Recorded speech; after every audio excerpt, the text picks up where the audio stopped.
강준아, 너 대한민국에서 푸시업 10개 할 수 있는 여자 몇 프로라고 생각해?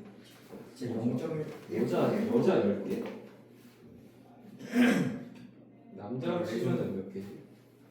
남자 치면 절반 되겠지. 몇 개 있어? 어떻게? 지금 약간 티켓 700개 정도 있었던 것 같아.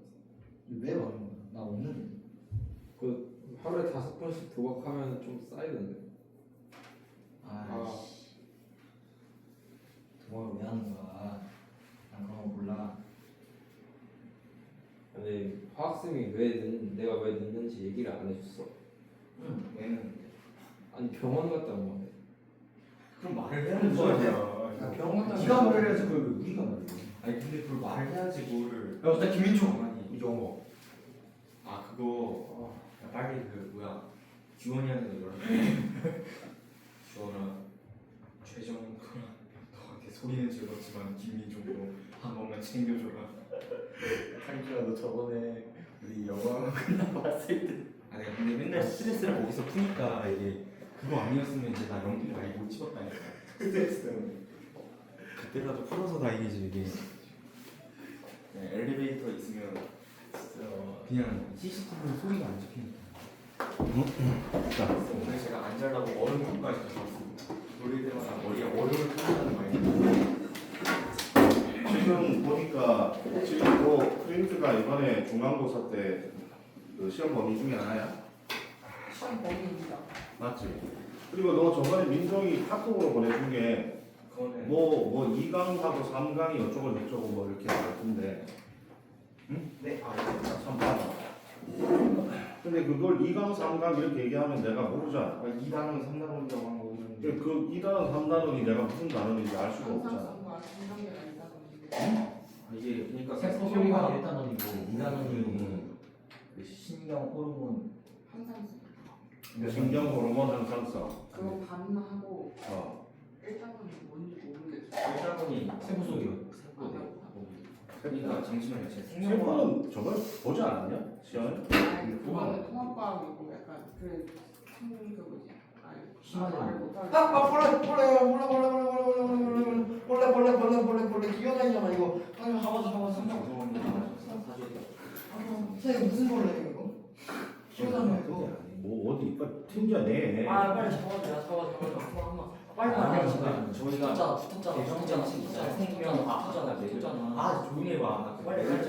그래 생명과학. 그래. 여기에서 이게 단원이 3개로 나뉘거든요. 음. 근데 3개의 단원을 그 다 나가야 되잖아요. 중간이랑 합쳐서. 아 그러니까 이번엔 통합과학이 아니라 생명과학 원이라고 하는 그 교재를 생명과학 이렇게 생명과학 생명과학 그래. 네. 맞아. 근데 그 생명과학 중에서 아. 그 3단원으로 나뉘는데 어. 1 플러스 2의 절반 나간다는 건데 그 1 내용이 뭐냐면 세부 속이거든요. 그 정확한 이름을 불러드릴게요. 3단원은 유전이었던 거. 맞아 3단 유전이야. 아, 근데 저희 그럼 면역은 중간고사 범위가 아닌 거죠? 아닌 것 같아. 일단은 면역계를 기본적으로 나중에 2학기 때는 기말고사 때는 할 거거든. 근데 면역계는 근데 그거 아니에요. 저희 다음 단원 중간 아니죠? 다음 단원인가 알아 그래. 정말 잠시만요. 제가 이게 이 계정이라서 잘 안 보이는데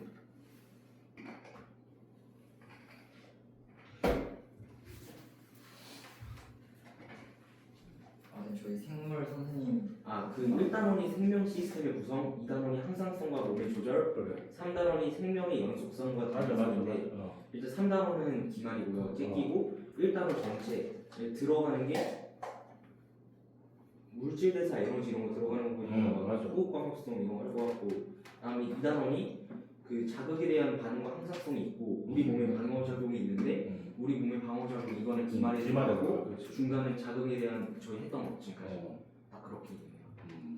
그래서 거기 내용이 내가 볼 때는 앞에 1단원 내용 같은데. 면역계는 이번 시험에 안 나오긴 해요. 이번에. 알았어. 사회점 프린트가 앞으로 한 2개 정도 더 많을 것 같아요. 알았어. 총 3개라고 뭔 얘기인지 알겠어. 자 일단은 요 면역계는 저번에 우리가 들어갔기 때문에 일단 마무리를 해야 되거든요. 이거. 요거는 어차피 2학기 기말에 들어갈 거기 때문에 일단 요거를 먼저 마무리하고 다음 주부터는 우리가 2학기 중간고사의 시험 범위에 들어가는 내용들을 정리를 좀 할 거예요. 알겠습니다. 알겠지? 이때 이게 어차피 지금 너희들 중간고사가 되게 늦잖아, 그죠? 10월 중순인가 그렇거든. 중간고사는 문제가 안 되는데 나중에 기말고사에 또 우리가 저번에 1학기도 마찬가지로 기말고사 때 시간이 되게 촉박하잖아, 그죠? 그래서 미리 요 면역계 같은 경우는 기말고사에 들어가기 때문에 일단 요걸 빨리 정리하고 다음 주부터는 우리가 시험 범위에 들어가는 내용을 할 거니까 그렇게 분조를 나갑시다. 아, 근데 너희들이 이제 2학기 때는 그 생명과학을 배우는구나, 그 책을. 뭔 얘기인지 알겠어? 다음에 교과서라도 한번 가져오겠습니다. 교과서는 나도 있어. 교과서 생명과학 교과서는 나도 있기 때문에 뭐 어떤 내용이 있는지 다 알아. 왜냐하면 이게 원래 너희들이 그 지금 2학기 때 배우는 생명과학이라는 책은 기본 일반 고등학교에서는 2학년 1학기 때 배우는 거. 2학년 1학기 때 배우는 걸 너희들이 먼저 배우는 거거든. 그리고 이제 너희들은 내년에는 고급 생명과학을 배우기 때문에, 그죠? 고급 생명과학을 배우기 때문에 고급 생명과학은 보통 일반 학교에서는 보통 3학년 때 주로 배우는 것들이거든 이때. 그래서 아마 그렇게 아마 진도를 나갈 것 같아, 내가 볼 때는. 자, 여기 한번 봅시다. 자, 여기 우리 몸의 방어작용 몇 개를 빨리 정리할 테니까 빨리빨리 합시다. 이게 할 내용이 되게 많아요, 이것도. 네. 자, 먼저 우리가 저번 시간에 내가 병원체들의 종류를 잠깐 정리를 했었지, 그죠?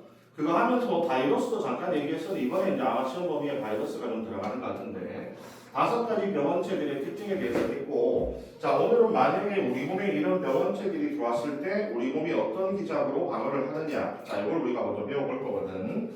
자, 일단 우리 몸의 방어 기작은 크게 2가지로 나눠져 있대. 비특이적 방어 기작하고, 이게 저번에 하지 않았나? 했습니다. 하지, 그죠? 어디까지? 그까지 적어놨죠, 그죠? 근데 저번에 비특이적 방어 기작하고 특이적 방어 기작 이렇게 2가지가 있었지, 그죠?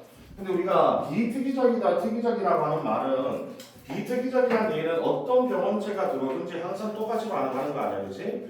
근데 특이적이라고 하는 얘는 A만 방어하는 애가 따로 있고 B만 방어하는 애가 따로 있고, 자, 이렇게 내가 딱 방어하는 애가 정해져 있는 걸 우리가 특이적이라고 하는 거거든. 그래서 내가 비특이적과 특이적 중에 누가 더 강력하다 그랬어? 특이적이 강력한데 특이적이 만들어지려면 시간이 필요하다 그랬잖아요, 그죠? 왜냐하면 병원체들의 정보를 알아야만 특이적 기작이 시작이 되고 그 병원체들의 정보를 비특이적이 먼저 일어나서 이쪽으로 전달해 주기 때문에, 그래서 얘는 강하지만 느리다, 얘는 빠르지만 강력하지 않다라고 했었지, 그죠? 그래서 이 2가지가 모두 일어나야 된다고 했었고, 비특이적 면역을 다루는 거는 선천성 면역, 그 다음에 특이적 면역을 우리는 후천성 면역이라고 부른다고 했었지, 그죠?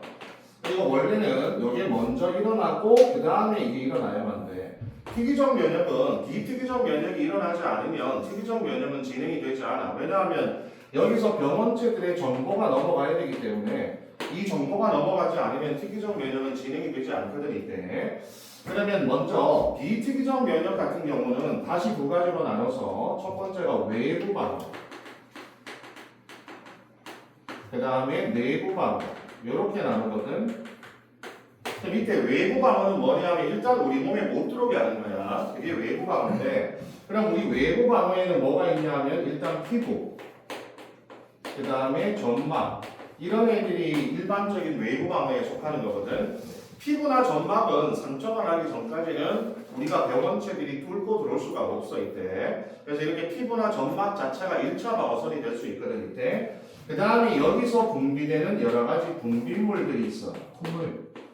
근데 여기서 분비되는 여러 가지 분비물, 뭐 우리가 피부에서도 약간의 기름 성분이 나오고, 그 다음에 뭐 눈물, 콧물, 땀 이런 것들에도 여러 가지 이제 성분들 중에 요 분비물 중에서 뭐가 좀 중요하냐면은 라이소자임이라고 하는 게 있거든. 라이소자임. 그러니까 피부나 점막에서 분비되는 여러 가지 분비물 속에는 라이소자임이라는 물질이 포함이 되어 있는데, 요 라이소자임이라고 하는 물질이 항균 물질이야. 네.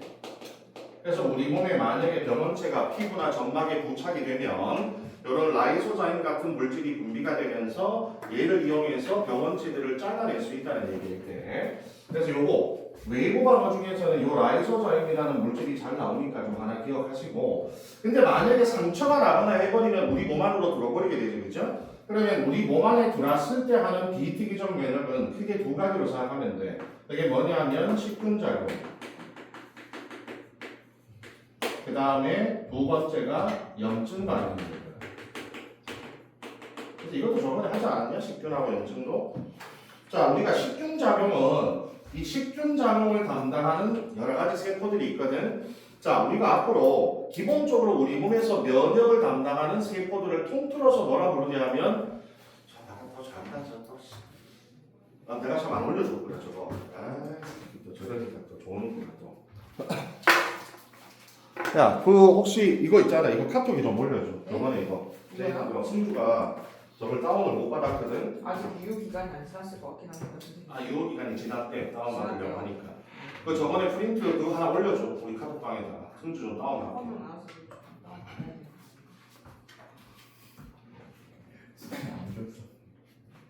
민좀 올렸니? 잠시만요. 찾고 있습니다. 아니 잘못 보냈네요.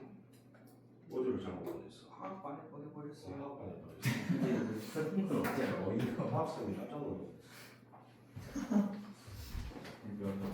보냈어? 예. 보냈대. 그것도 여기 생명과학방에 올린 적 있지 않아요? 그래서 쌤이 역시 생명과학 공부라고 아, 뭐 누가 예전에 화학과에 승주가 예전에 뭐 물리도 올리고 막 화학도 올리고 막 이렇게 쫙 올린 적이 있긴 한데. 그래서 내가 생명과학만 올리라고 내가 얘기했었는데.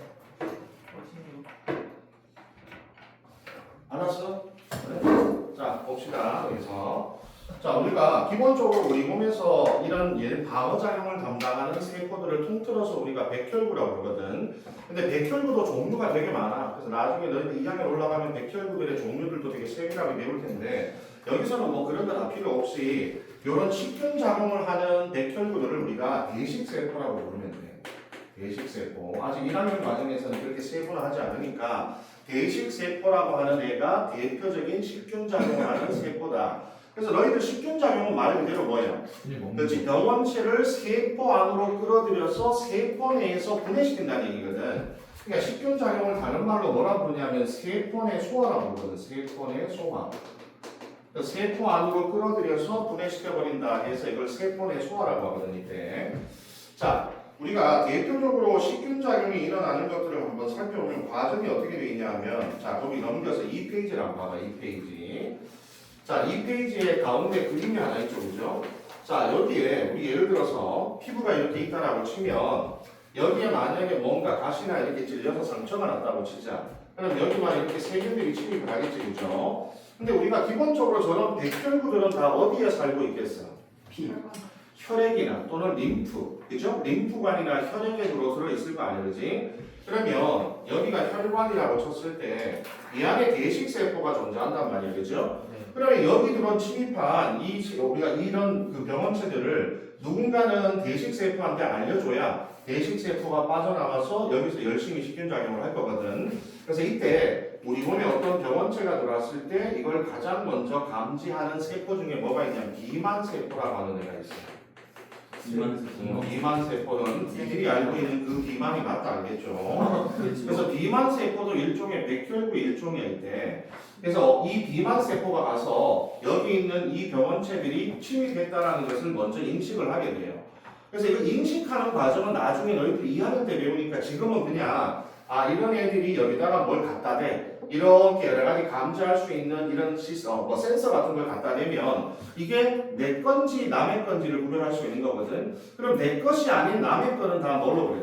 전부 다 병원체라고 인식을 한다고 했었잖아, 그죠? 네. 그래서 얘가 뭔가 센서를 갖다 대어서 이게 내 물질이 아니야. 그럼 남의 물질이면 무조건 병원체라고 인식을 해서 얘가 신호물질을 분비하게 돼 있거든. 그래서 여기서 분비하는 이 비만세포가 분비하는 신호물질이 바로 히스타민이야. 히스타민. 자, 그래서 이 히스타민이라고 하는 화학물질이 어떤 역할을 해주냐면, 그럼 여기서 대식세포가 빠져나오려면 혈관의 틈이 넓어져야 될 거 아니야, 그지? 그래서 히스타민은 혈관에 보이지 않는 틈을 넓혀주는 거야. 물론 우리 눈에 안 보인다, 알겠어? 그럼 혈관에 보이지 않는 틈을 넓혀주기 때문에 이걸 우리가 뭐라고 표현하냐면 혈관의 투과성을 높인다. 혈관의 투과성을 높여주는 게 히스타민이라는 화학물질의 역할이야. 그럼 여기에 이제 눈에 보이지 않는 여러 가지 구멍이 생길 거거든. 그럼 이때 다른 세포는 못 빠져나가. 뭐 이렇게 구멍이 생겼다고 해서 모든 막 안에 있던 혈구들이 다 빠져나오는 건 아니고 여기서 대식세포는 아메바 운동을 하거든. 위족 운동을 해. 그래서 얘는 막 자신의 몸을 변형시킬 수가 있거든. 그래서 이런 식으로 자신의 몸을 변형시켜서 여기를 빠져나오게 돼요. 그래서 열심히 여기서 식균작용을 진행하게 되는 거지 이때. 근데 우리가 전에 얘기했지만 비특이적 방어는 약하기 때문에 이렇게 만약에 식균작용을 한다 하더라도 이 중에 한 마리라도 만약에 혈액이 돌아서 커져버리면 비특이적 방어작용을 가지고는 다 처리할 수가 없게 돼요 이때. 어쨌든 특이적이 할 때까지는 얘가 방어를 해야 되니까 이런 식으로 방어를 하게 되거든 이때. 그럼 생각해봐. 여기서 세포가 빠져나오면 그러면 혈액을 구성하고 있던 여러 가지 물 같은 것들 이런 것들도 빠져나올 거 아니야, 그렇지? 이걸 혈장이라고 그러거든. 그럼 이런 혈장 같은 성분이 빠져나오게 되면 여기 상처난 부위가 어떻게 되겠어?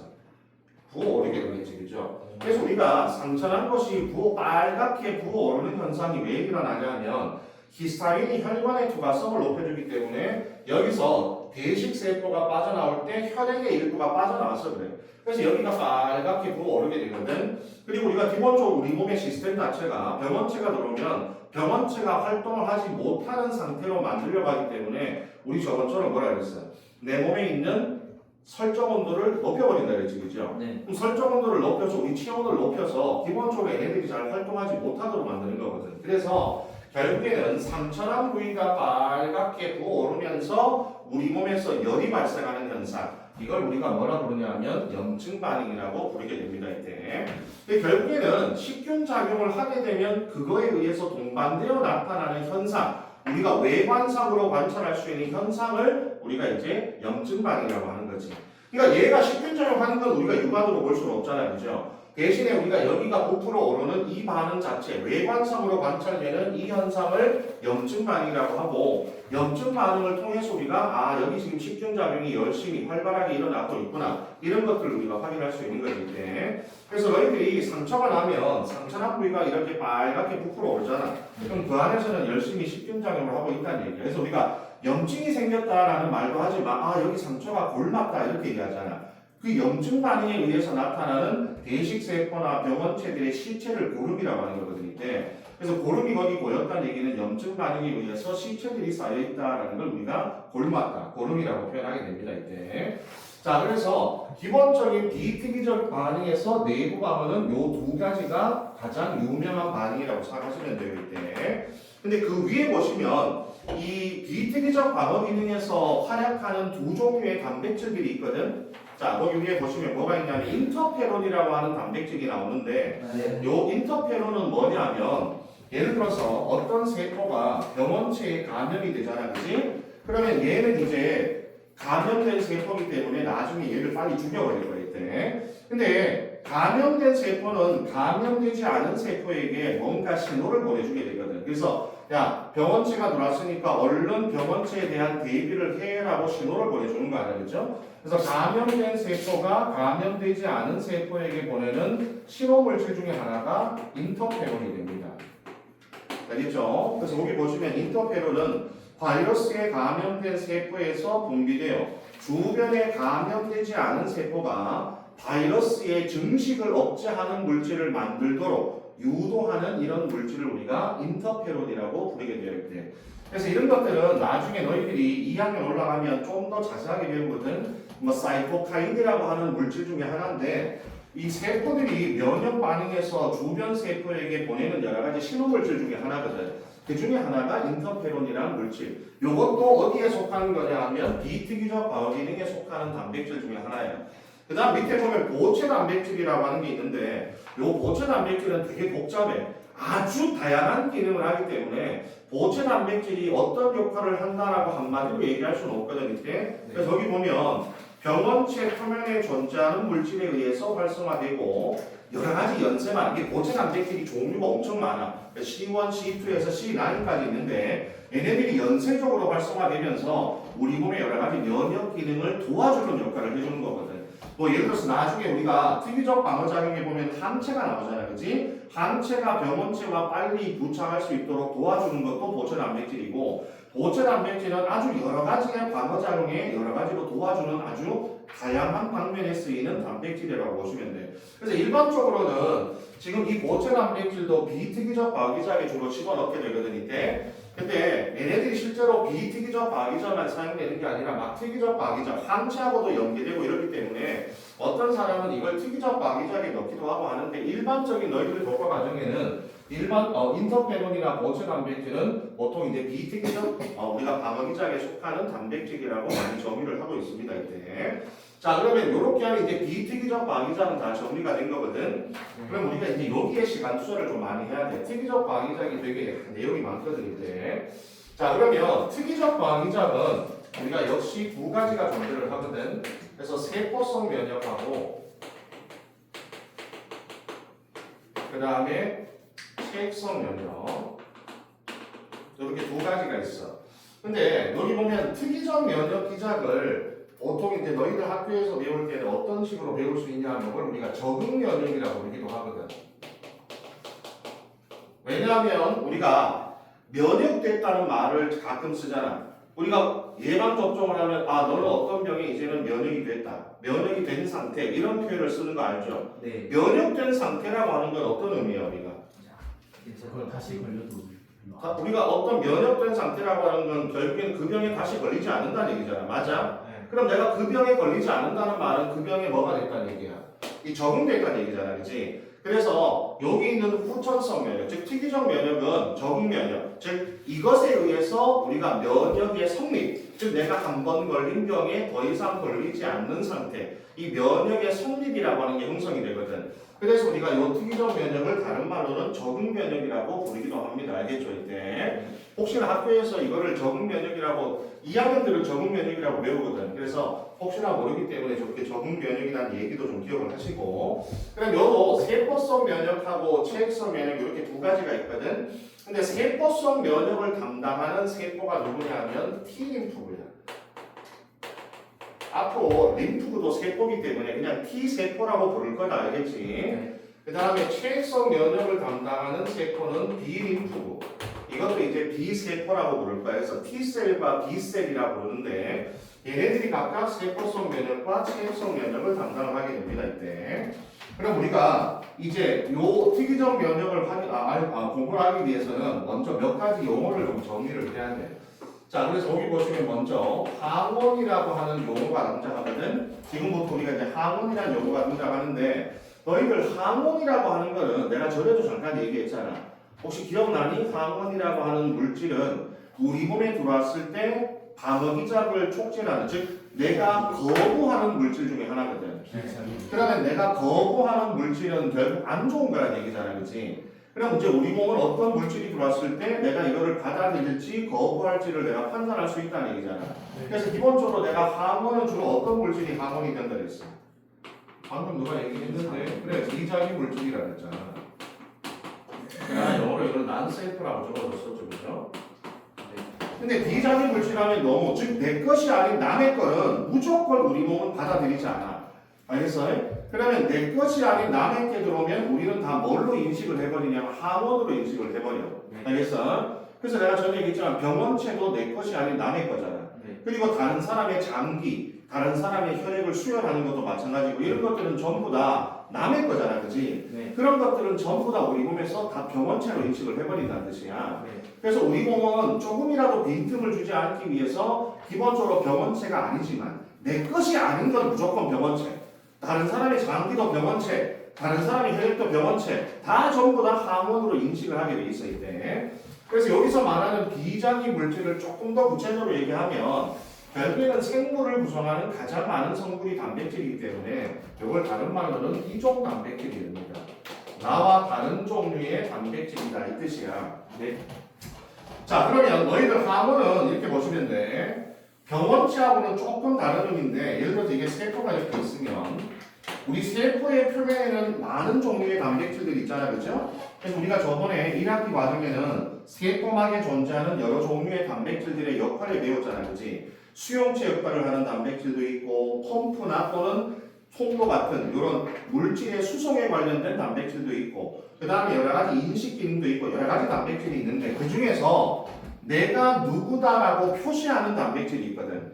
알겠어요? 내가 어떤 놈입니다라고 자기 자신을 표시하는 단백질. 이걸 우리가 예전에 세포막에 배울 때는 이걸 인식 역할을 한다라고 배웠었는데, 그럼 내가 누구다라고 표시하는 단백질이 있거든. 요 단백질을 우리가 뭐라 부르냐면 항원 단백질이라고 불러. 그래서 이걸 줄여서 그냥 항원이라고 하기 때문에 이 항원은 결국 어떤 세포가 가지고 있는 단백질의 한 종류라고 보시면 돼 이때. 근데 너희들 우리가 배웠지만 생물의 몸에서 모든 단백질은 다 어떻게 만들어져? 전성과 번역을 통해 만들어지니까 항상 이 세포가 가지고 있는 뭐 여러 가지 DNA 속의 유전자에 의해서 발현되잖아, 그죠? 근데 우리하고 똑같은 나하고 똑같은 유전자를 가진 사람은 없잖아. 맞아요? 지구상에 나하고 똑같은 유전자를 가진 생물은 없기 때문에 그러면 유전자가 다르면 즉 내가 아니면 뭐가 달라? 단백질이 달라. 알겠어? 그럼 이 항원 단백질이 다르기 때문에 나머지 우리가 들어오면 나머지는 안 봐. 요것만 체크하는 거야. 요것만. 다른 건 체크하지 않아. 네. 요것만 체크해서 얘가 나하고 다르면 너는 항원이라고 인식을 해버려. 알겠어? 네. 그래서 우리가 지금처럼 저는 비특이적 면역이나 특이적 면역 기작들이 시작이 되게 되는 거지 이때. 근데 여기서 이 항원이란 단백질이 한 종류만 있는 게 아니야. 졸지 말고. 자, 여기에도 존재하고 여기에도 존재하고 되게 많은 종류가 존재할 수 있거든 이때. 네. 그러면 우리가 이렇게 항원, 병원체는 하나지만 항원은 여러 개가 동시에 들어올 수 있잖아. 맞아? 네. 그러면 이제 특이적 면역은 지금부터 여기 있는 요 항원이 세 가지잖아. 그러면 항체도 몇 가지 만들어져? 세 가지. 기억세포도 세 가지. 다 그 종류에 맞춰서 만들어지게 돼 있어. 알겠니? 그래서 항원하고 병원체는 좀 구별하는 게 좋아. 항원은 병원체가 가지고 있는 일종의 표지 단백질이다. 여러 가지를 가질 수 있기 때문에 병원체가 하나만 들어더라도 여러 종류의 항원이 동시에 들어올 수 있으니까 우리 몸에서 이런 것에 대한 것들이 동시에 여러 가지가 다 만들어질 수 있다는 얘기야 이때. 그래서 봐봐. 나중에 뒤에서 이제 적응 면역을 배우면 여기 봐. X라고 하는 병원체가 세모 항원하고 동그라미 항원을 가지고 들어왔다고 쳐봐. 네. 그런데 만약에 Y라고 하는 병원체가 얘의 돌연변이라서 약간 사촌지간이야. 그래서 얘가 세모 항원하고 네모 항원을 가지고 있다고 칩시다. 네. 그럼 이렇게 병원체들의 공통 항원이 존재할 수 있거든 이때. 네. 맞아? 그럼 예를 들어서 X가 우리 몸에 들어왔어. 그럼 이제 좀 이따가 이것에 의해서 이 세모와 동그라미에 대한 기억세포가 생길 거거든 좀 이따가. 그러면 기억세포가 생기면 면역이 성립되기 때문에 이것에 대해서 더 이상 우리가 병에 걸리지 않아. 그러면 얘가 들어와서 세모와 동그라미에 대해서 적응이 되잖아. 그러면 Y가 들어오더라도 이것에 대해서는 뭐가 돼 있어? 적응이 돼 있잖아, 그렇지? 기억이 돼 있잖아. 그러면 얘도 신속히 제거할 수 있어요.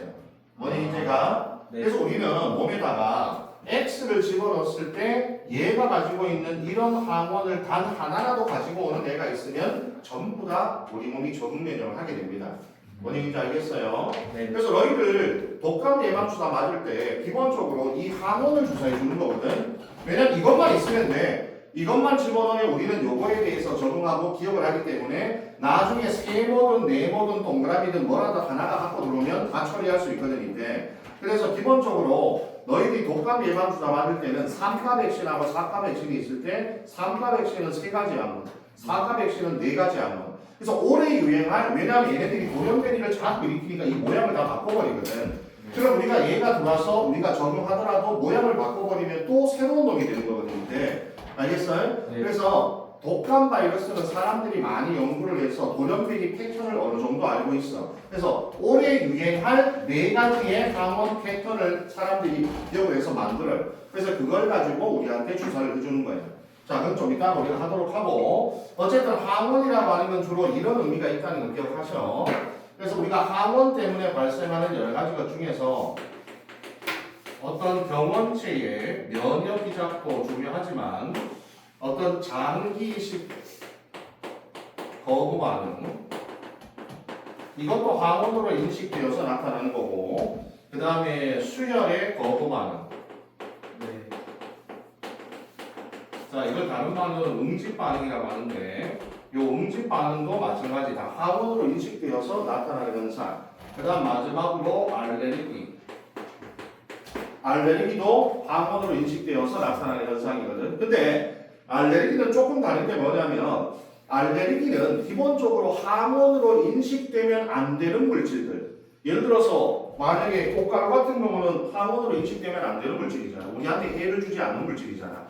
그런데 이렇게 우리 몸에 해를 끼치지 않는 물질, 즉 항원으로 인식되면 안 되는 물질을 누군가는 항원으로 인식을 하게 돼요. 그렇게 해서 나타나는 면역의 과민 반응을 알레르기라고 하는 거거든. 어쨌든 이것도 항원을 인식하기 때문에 나타나는 거야. 근데 다른 사람은 항원을 인식 안 하는데 걔만 항원을 인식하는 거야. 걔만. 알겠어요? 그래서 걔만 거기에 대한 거부 반응이 나타나게 된다. 이렇게 보시면 되겠네. 자, 그러면 이제 항체를 볼 텐데, 그럼 요 항체는 자, 우리 거기 이렇게 보면 돼. 항원에 대항하는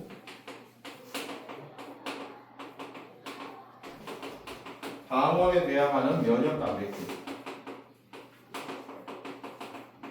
아까 전에 우리가 인터페론이나 보체 단백질은 비특이적 면역 기작에 해당하는 단백질이었잖아. 항체는 특이적 면역에 해당하는 대표적인 면역 단백질이 됩니다. 이때.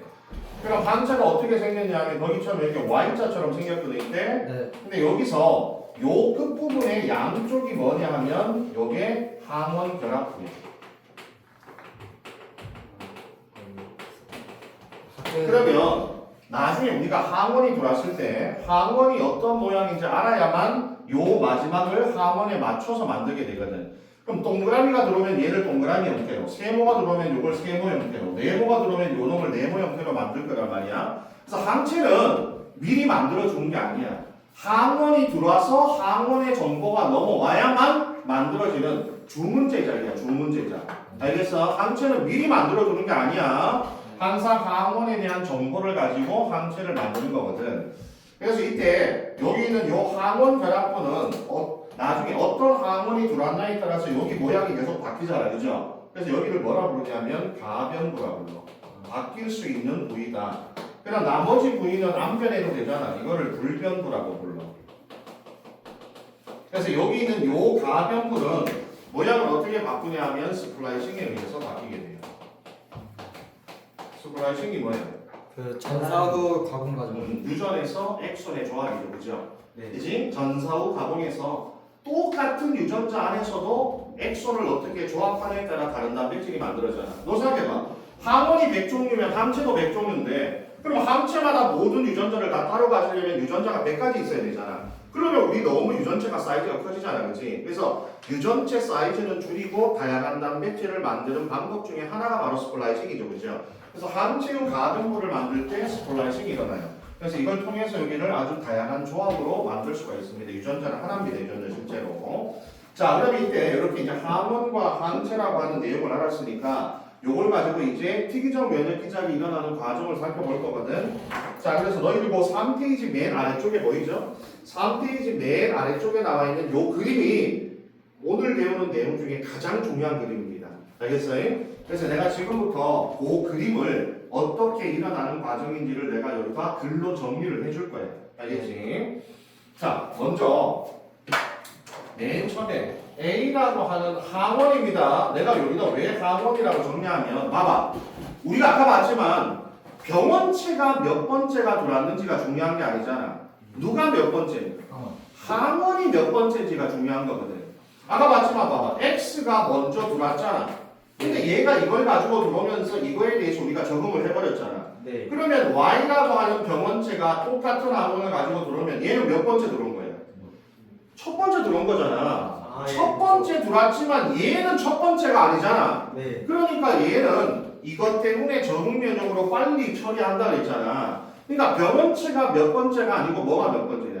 항원이 몇 번째냐가 중요한 거야, 결국에는. 그래서 여기가 항원이 들어가지 병원체가 들어가는 게 아니야. A라는 항원이 우리 몸에서 만약에 1차 침입을 했을 경우에 제일 먼저 이거를 인식해서 일어나는 대표적인 비특이적 면역의 식균작용, 배식세포. 배식세포에 의한 식균작용이 제일 먼저 일어나게 됩니다. 근데 대식세포에 의한 식균작용은 비특이적 면역,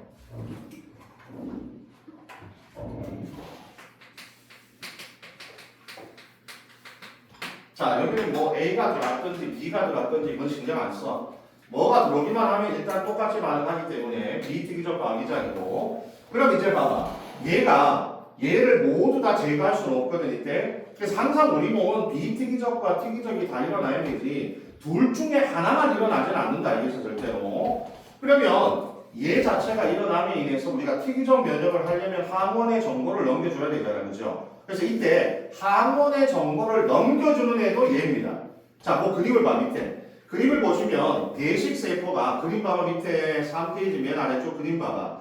대식세포가 식균 작용을 통해서 세균을 잡아먹은 다음에 항원의 조각의 일부를 노출시키죠. 네. 밑에 그림 보여? 항원 조각의 일부를 노출시키잖아. 그거 항원의 정보를 제시하는 거야. 알겠어? 그래서 기본적으로 대식세포는 식균 작용의 역할 말고 뭘 할 수 있냐면 항원의 정보를 제시하는 역할. 요 말을 잘 기억해. 항원의 정보를 제시한다라고 표현합니다. 그래서 원래는 대식세포를 다른 말로 항원 제시세포라고 부르기도 해요. 이때. 그래서 이때 항원의 정보를 노출을 시키면 이 정보를 가장 먼저 받아들이는 애가 보조 T림프입니다.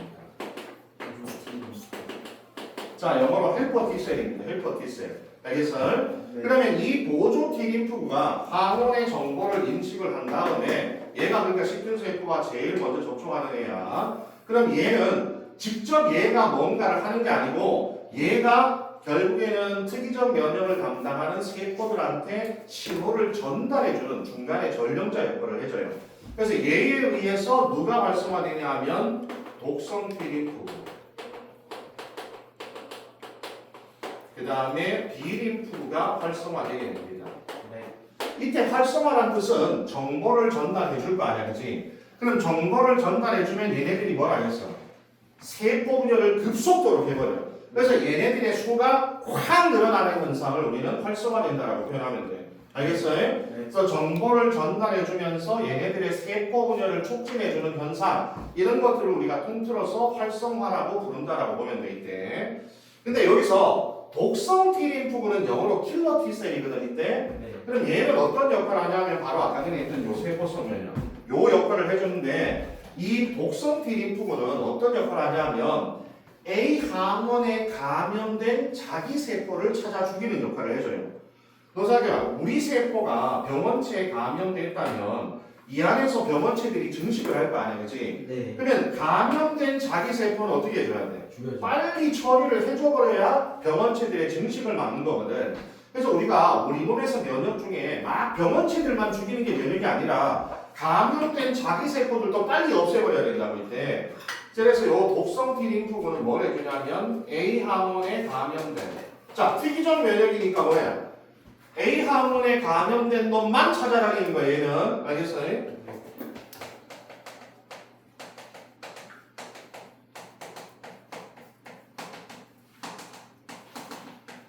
A 항원에 감염된 자기 세포를 파괴하는 현상. 그럼 생각해봐. B 항원에 감염된 놈은 어떻게 돼?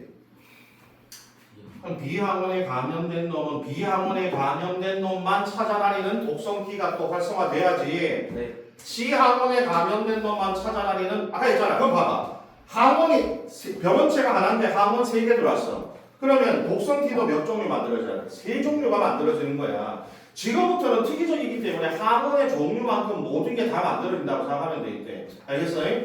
그럼 얘는 요거에 의해서 만들었으니까 A 항원에 감염된 자기 세포만 죽이는 거야. 그래서 어쨌든 세포에 직접 작용하잖아요, 그죠? 그래서 이걸 우리가 세포성 면역이라고 부르게 돼요.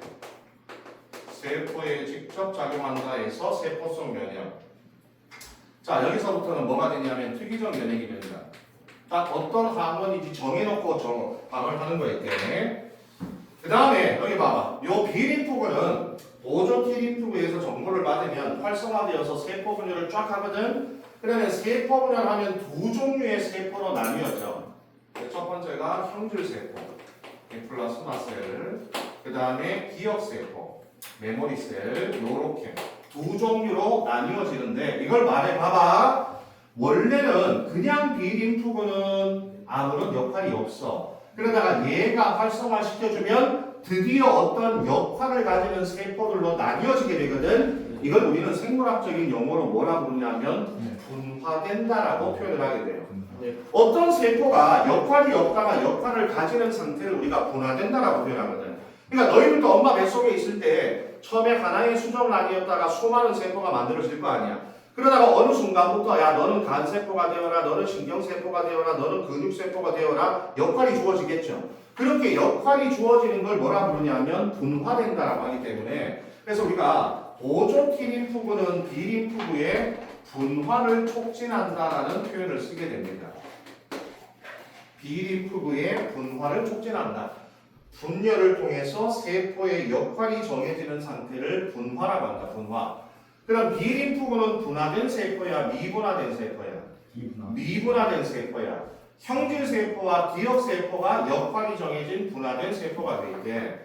그러면 형질세포는 뭐하냐? 바로 얘가 항체를 생성하는 세포가 됩니다. 오, 나이스. 자, 앞으로 우리 몸에서 항체를 만드는 세포는 형질세포밖에 없다. 알겠어? 다른 세포는 절대로 항체를 못 만들어. 그럼 이제 얘가 요 A 항원에 대한 항체를 만들겠지, 그죠?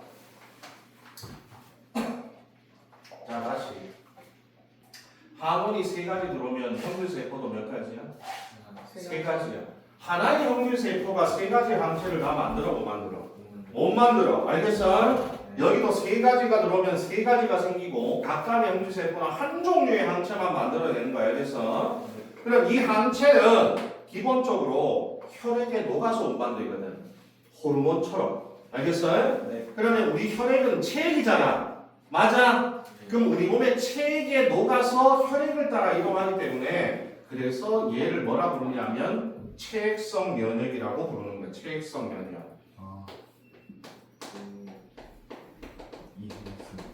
그래서 우리가 바로 이 체액성 면역을 다른 말로 뭐라 부르냐면 항원 항체 반응.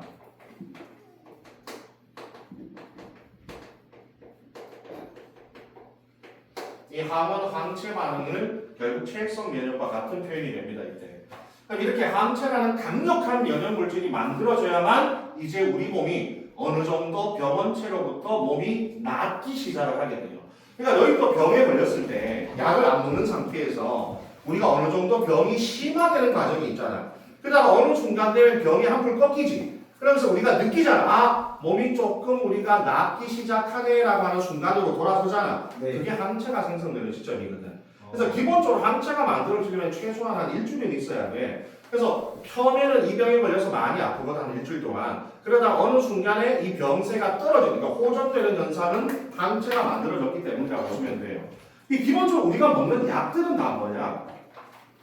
너 바이러스를 죽일 수 있는 약이 그렇게 많은 것 같아? 바이러스는 죽일 수 있는 약이 거의 없습니다. 왜냐면 바이러스는 생물과 무생물의 중간형이잖아. 걔는 죽인다는 말이 성립되지 않아 이때. 그럼 너희들이 감기나 몸살 걸렸을 때 먹는 약들은 다 어떤 약들이야? 콧물이 나와. 콧물을 좀 멈추게 해줘. 머리가 아파. 두통을 멈추게 해줘. 열이 올라. 열을 좀 낮춰줘. 그러니까 우리가 기본적으로 약을 먹을 때 그 약은 뭐야? 증상 완화제야. 병원치를 죽이는 게 아니라. 알겠어? 예를 들어서 세균을 죽이는 항생제 이런 것들은 몰라도 나머지 약들은 다 뭐냐 하면 뭐야? 아, 내가 아프면 몸이 활동하지 못하니까 사회생활 해야 되잖아. 직장도 다녀야 되고 학교도 나가야 되잖아. 증상을 완화시켜 주는 거라고 이때. 알겠니? 그래서 기본적으로 우리 몸에서는 항체가 만들어져야만 우리 몸의 면역 시스템이 제대로 돌아갈 수가 있거든 이때. 근데 여기서 봐봐. 여기서 형질 세포는 수명이 짧아. 열흘밖에 안 돼. 알겠어요? 그리고 형질 세포는 분열 능력이 없다. 저건 형질 세포는 더 이상 못 분열합니다. 얘는 이때. 그러면 봐봐. 우리 몸이 어느 정도 항원이 항체에 의해서 제거가 되잖아. 근데 너 생각해봐. 항체는 단백질이잖아. Y 모양의 단백질이잖아. 근데 항체가 항원을 죽인다는 말은 표현이 안 되고 항체는 항원을 붙잡는 거예요, 보통. 그래서 여러 가지 반응 중에 뭐 중화 반응, 응집 반응 이런 식으로 예를 들어서 봐봐. 항체가 여기 항원이 여기 뾰족하게 나와있지. 항원이 있다면 그럼 항체가 여기서 이렇게 붙잡거든, 이렇게 항체가. 근데 여기도 이렇게 있을 거 아니야. 똑같은 병원체네. 여기도 이렇게 붙잡거든. 네. 또 여기 붙잡고 또 여기서 또 이렇게 붙잡고 이렇게 해버리면 연쇄 반응이 나타나잖아. 이걸 응집이라고 하거든. 이때. 그럼 이런 식으로 묶어버리는 거지. 그러니까 항체나 항원을 죽이는 건 아니고 무력화시키는 거야. 무력화. 그러면 최종적으로 이런 걸 다 제거하는 건 다 뭐야? 전부 식균작용이에요. 알겠어요? 그 식균작용은 처음부터 끝까지 계속 일어나고 있는 거야. 네. 알겠니? 처음엔 자기 혼자 하다가 힘이 붙이니까 항체가 도와주는 거 아니야. 항체가 빠른 속도로 가서 항원을 다 붙잡아 놓으면 이제 나중에 식균세포가 와서 마무리해 주는 거지. 알겠어요? 그래서 실제로 항체가 항원을 죽이진 않는다. 알겠죠? 죽인다는 표현 자체가 성립이 안 돼 있대. 그럼 봐봐. 얘는 기본적으로 수명이 짧아서 언젠가는 없어질 거고, 야, 우리 몸에서 만들어지는 모든 단백질들은 나중에 시간이 지나면 어떻게 돼? 죽어요. 없어져요. 단백질이 왜 죽어? 다시. 우리 몸에서 만들어지는 모든 단백질은 시간이 지나면 전부 다 분해시켜버리죠. 네. 그렇잖아. 사용하고 나면 전부 다 분해시켜버리는 거야. 야, 생각해봐. 인슐린도 만약에 인슐린이 몸에 계속 남아있으면 어떻게 돼? 혈당이 계속 떨어질 거 아니야. 그럼 우리 몸에 사용한 단백질은 다 어떻게 해야 돼? 전부 다 분해시켜버린다. 알겠어? 네. 자, 그럼 얘도 어차피 분해되어서 없어질 거 아니야. 그치? 그래서 나중에 병이 어느 정도 낫게 되면 형질세포와 항체는 소멸되게 됩니다. 이때. 하지만 얘가 남아있어요. 알겠어? 기억세포, 메모리세포. 그러면 얘가 어떻게 생겼냐면 요렇게 생긴 데다가 몸에다가 방금 만들어진 항체를 붙이고 다녀. 이렇게. 그러면 봐봐. 세포들 중에서 이렇게 항체를 붙이고 다니는 세포가 몇 개 있거든. 그 중에서 바로 기억세포인데 이렇게 항체를 붙이고 다니는 애들은 무엇을 어떤 걸 가지게 되냐면 항원을 직접 인식할 수 있는 능력을 가지게 돼. 왜냐하면 요 항체가 갖다 대서 저기 결합하면은 결국에는 내가 어떤 항원인지 구별할 수 있잖아, 그죠? 그래서 요 기억세포는 남아서 계속 우리 몸을 순찰하게 됩니다, 이때. 자, 그러다가 이제 나중에 시간이 지나서 A 항원이 두 번째 들어왔다고 쳐봐. 야, 이때 봐. 이때 이 A 항원은 같은 병원체가 아니라도 된다, 알겠어? 아까 봤잖아. 처음에는 X 병원체가 가지고 들어오고 나중에는 Y 병원체가 가지고 들어와도 돼. 상관없어. 항원만 같으면 돼, 이때. 네. 얘가 2차 침입하면 그 전까지는 어떻게 됐어? 여기서 인식해서 정보를 넘겨주고 만들고 하는데 시간이 오래 걸렸잖아. 네. 그래서 우리가 그동안 많이 아팠잖아. 근데 이제는 얘가 들어오면 얘가 순찰하고 있고 얘가 얘를 바로 알아볼 수 있잖아. 네. 항체를 붙이고 다니니까 얘가 이거 저 새끼 아까 그때 그 새끼네 다 알아볼 수 있잖아요. 그죠? 그래서 요 놈을 기억세포가 바로 인식을 하게 됩니다. 알겠어요? 그럼 기억세포가 바로 인식을 하면서 얘 자체는 분열 능력이 있어요. 그래서 기억세포 자체가 바로 분열을 통해서 형질세포와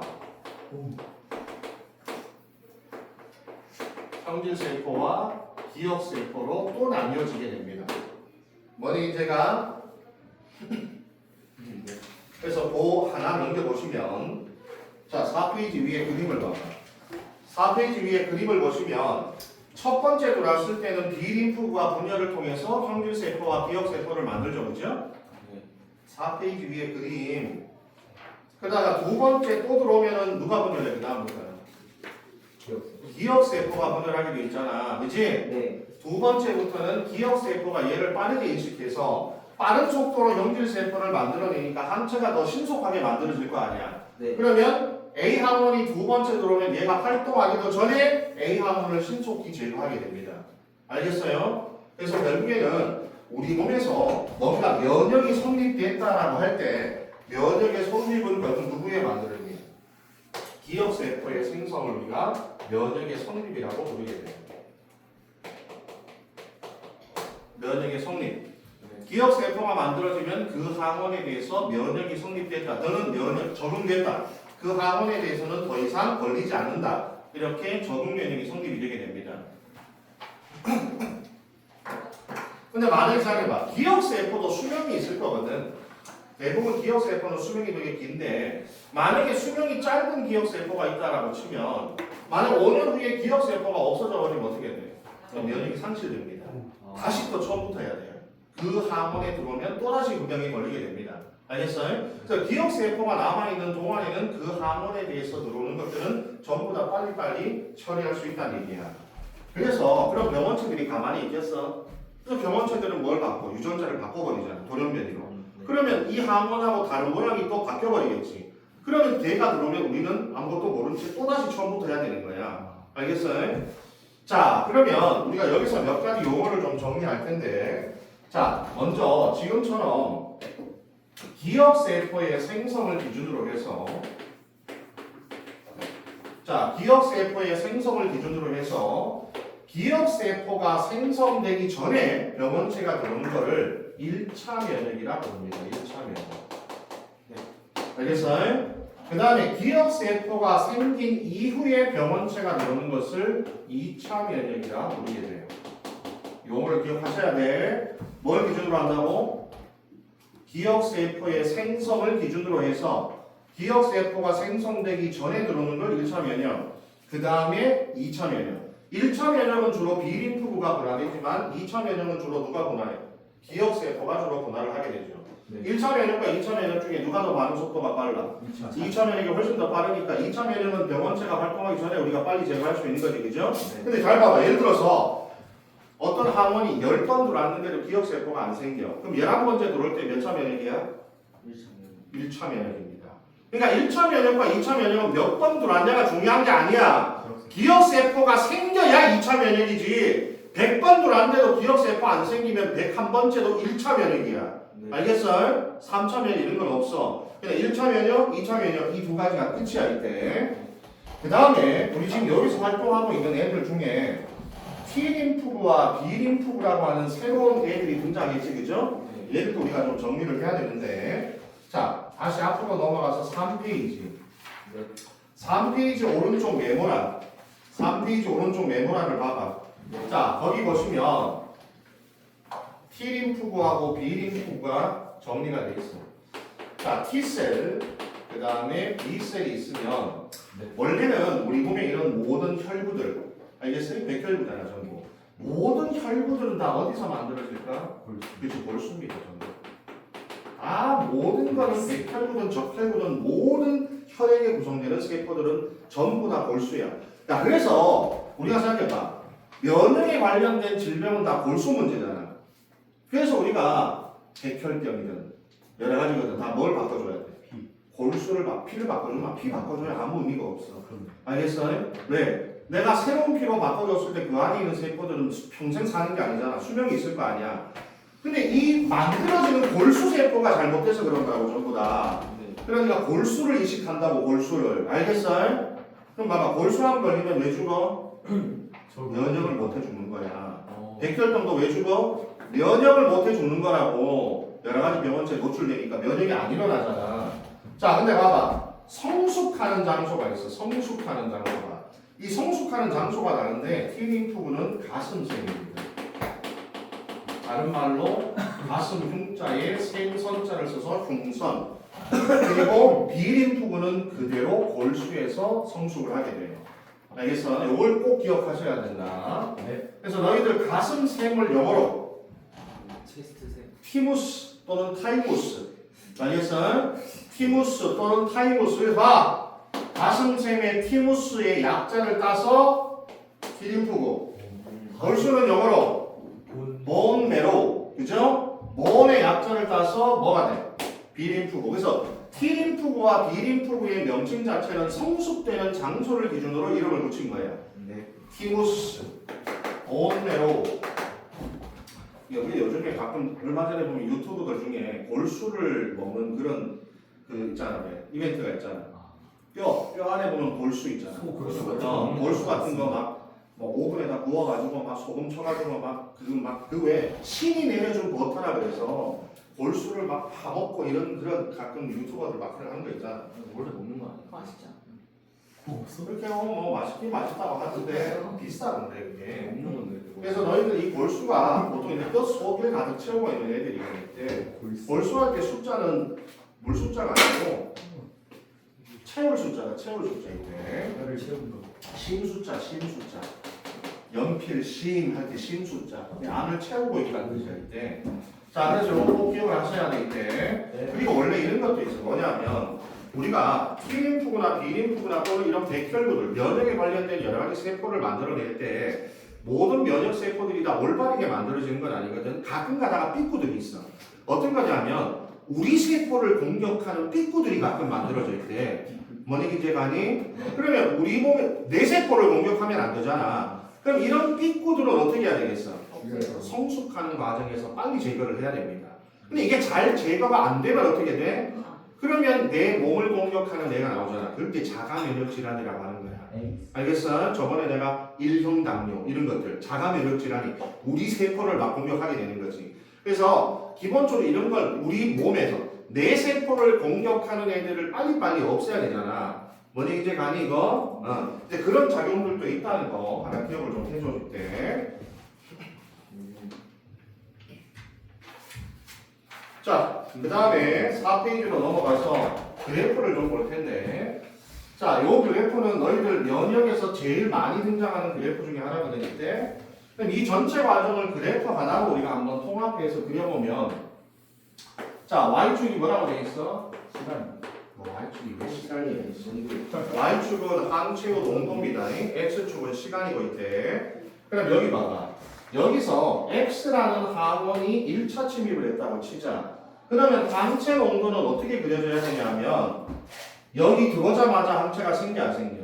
안 생기죠. 그래서 여기와 시간을 떨어져서 이렇게 생겨야 돼. 이 그래프가 이렇게 그려지면 이거 몇 차 면역?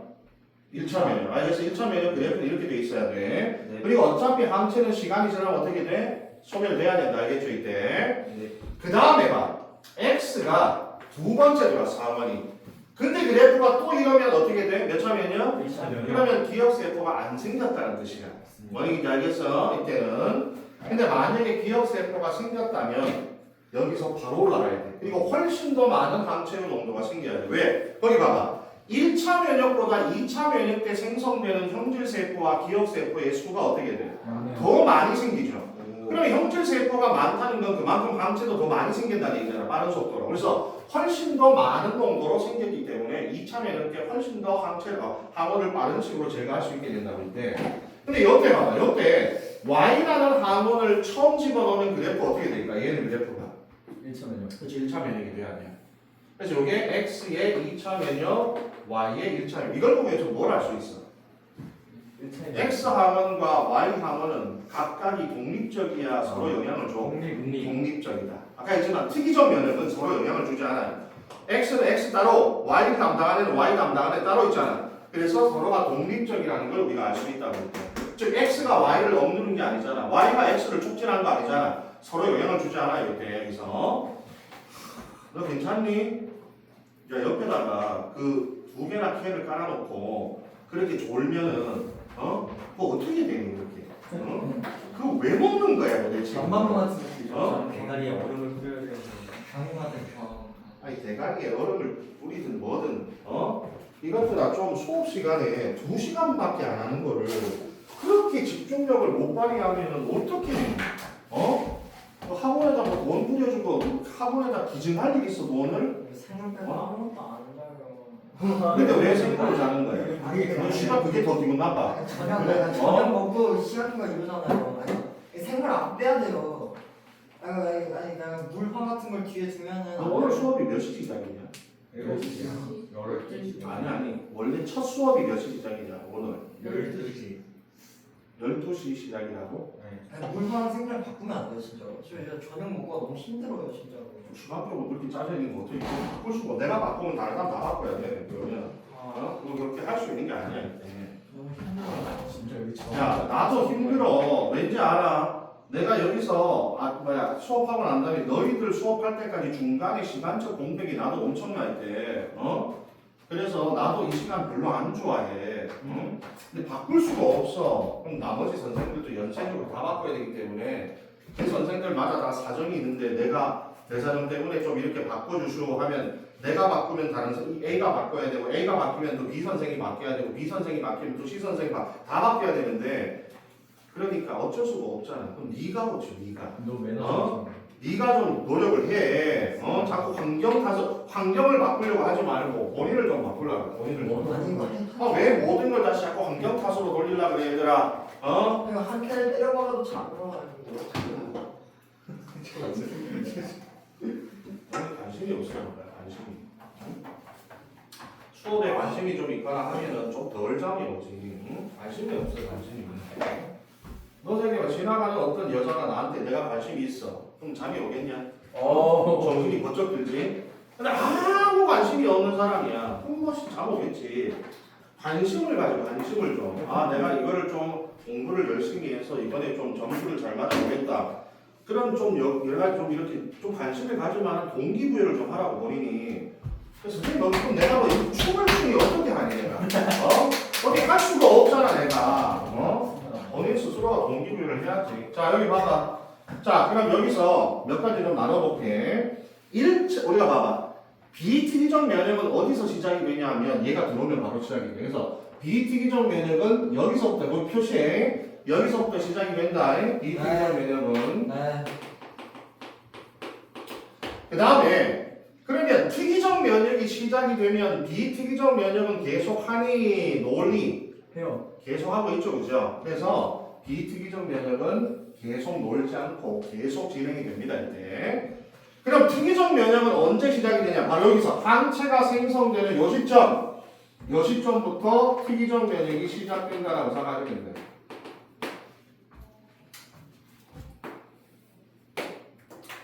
근데 여기서 가끔 이 그래프에서 물어보는 것 중에 기억세포가 생성된 시점을 가끔 물어보거든. 그럼 기억세포가 생성된 시점은 여기라고 보시면 돼요. 여기가 기억세포가 생성된 시점이다. 형제세포랑 같이 만들. 그렇죠. 왜냐하면 항체가 생겼다는 건 형질세포가 생겼다는 얘기고 형질세포가 생길 때 기억세포도 같이 생기기 때문에 여기 항체가 생성되는 이 시점을 기억세포의 생성 시점으로 보면 돼요. 그러면 여기서 이 병원체는 봐봐. 기억세포가 생성되기 전에 들어왔잖아, 그지? 몇 차? 1차 면역이고 여기는 기억세포가 생성된 이후에 들어왔잖아. 그러면 2차 면역. 그래서 여기서 특이적을 나눠서 여기가 1차 면역. 여기가 2차 면역이 됩니다.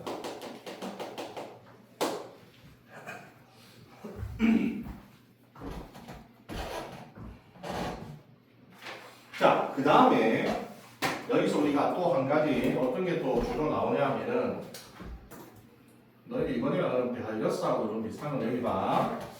우리가 기본적으로 아까 내가 이 T림프구 자체는 다 가슴샘에 성숙한다고 했지, 그죠? 자, 그럼 가슴샘을 제거하면 어떻게 되겠어? 자, 시험 문제에서 만약에 가슴샘을 제거한 쥐한테 어떤 뭐 여러 가지 뭐 조치를 취했다 이렇게 문제가 나오기도 하거든. 그러면 만약에 가슴샘을 제거한 쥐는 어떻게 될까? T림프구가 생기질 않잖아. 그럼 T림프구 안 생기면 얘만 T림프하면 얘도 T림프구잖아. 이게 안 생기면 어떻게 돼요? 다 생기네. 특이적 면역 전체가 아니라는 와. 알겠어요? 네. 간단한 예로 항체를 못 만든다는 얘기지. 알겠어? 전체 이게 뭐야? 이게 전부 다 특이적 면역이잖아. 특이적 면역 전체가 안 일어나. 대신에 식균 작용을 해야 안 해. 해요. 식균 작용을 하지, 그지? 네. 그럼 대식 세포가 망가지면 어떻게 돼? 와, 그러면 특이적 면역 안 해. 거기다가 식균 작용도 안 해. 그러니까 봐. T림프구의 결핍과 대식 세포의 결핍 중에 누가 더 심각해? 대식 세포의 결핍이 훨씬 더 심각합니다. 그 다음에 여기 있는 요 보조 T림프구를 공격하는 바이러스가 있어. 이게 우리가 저번에 적었던 HIV입니다. 네. 알겠어요? 공격한다는 얘기는 뭐냐? 기생한다는 얘기지. 바이러스는 무조건 기생 생활을 해야 되거든. 근데 모든 바이러스는 정해진 숙주가 있다고. 아무 세포에나 기생하지 않아요. 그래서 원래는 요 HIV라고 하는 요 바이러스는 보조 T림프구가 가지고 있는 단백질이 CD4 단백질이라는 게 있거든. 근데 요 HIV라는 요 바이러스는 CD4 단백질을만 인식을 해. 그래서 요 CD4 단백질을 가진 세포가 바로 T 보조 T고 요 놈만 들어가서 기생을 하고 번식을 하는 거야. 그러면 얘가 망가질 거 아니야 나중에. 그죠? 그럼 어떻게 돼? 다 못 만들어요. 얘가 안 일어나. 근데 이게 선천성 면역이야, 후천성 면역. 천성. 그래서 후천성 면역 결핍증이 뭐예요? 에이즈. 에이즈가 나타나게 됩니다. 그래서 HIV가 왜 후천성 면역 결핍증을 나타내냐? 보조 T림프구를 망가뜨리니까 이 후천성, 즉 특이적 면역이 후천성 면역이죠. 이 후천성 면역 자체가 일어나지 않는 거. 그래서 에이즈가 후천성 면역 결핍증이 됩니다. 이 잘 기억하세요, 이거. 네. 자, 그 다음에 그 밑에 봐봐. 면역 관련 질병을 좀 봐봐. 면역 관련 질병에서 아까 전에 내가 알레르기라고 하는 거 하나 있었죠, 그죠? 네. 알레르기는 아까 내가 뭐라고 했냐면은 항원으로 인식이 되면 안 되는 물질. 알겠어? 위험한 물질이야, 위험하지 않은 물질. 아니, 위험한 물질. 위험하지 않은 물질에 대하여 누군가가 그거를 항원으로 인식하기 때문에 나타나는 과민 반응이라고 했어요. 네. 알겠어요? 꽃가루, 복숭아, 털 뭐 이런 것들 있잖아. 카페인 알러지도 내가 저번에 어떤 선생이 카페인 알러지가 있더라고. 그래서 카페인은 뭐 저런 데도 들어있는 거 아니야? 바카스 이런 데도 카페인이 조금씩 들어있거든. 이때 녹차에도 들어있고. 그래서 그거 만약에 모르고 그 사람이 그런 거 먹잖아. 그러면 막 몸이 붉어지면서 막 호흡이 가빠지기 시작을 해. 그래서 그런 알레르기도 있더라고 보니까.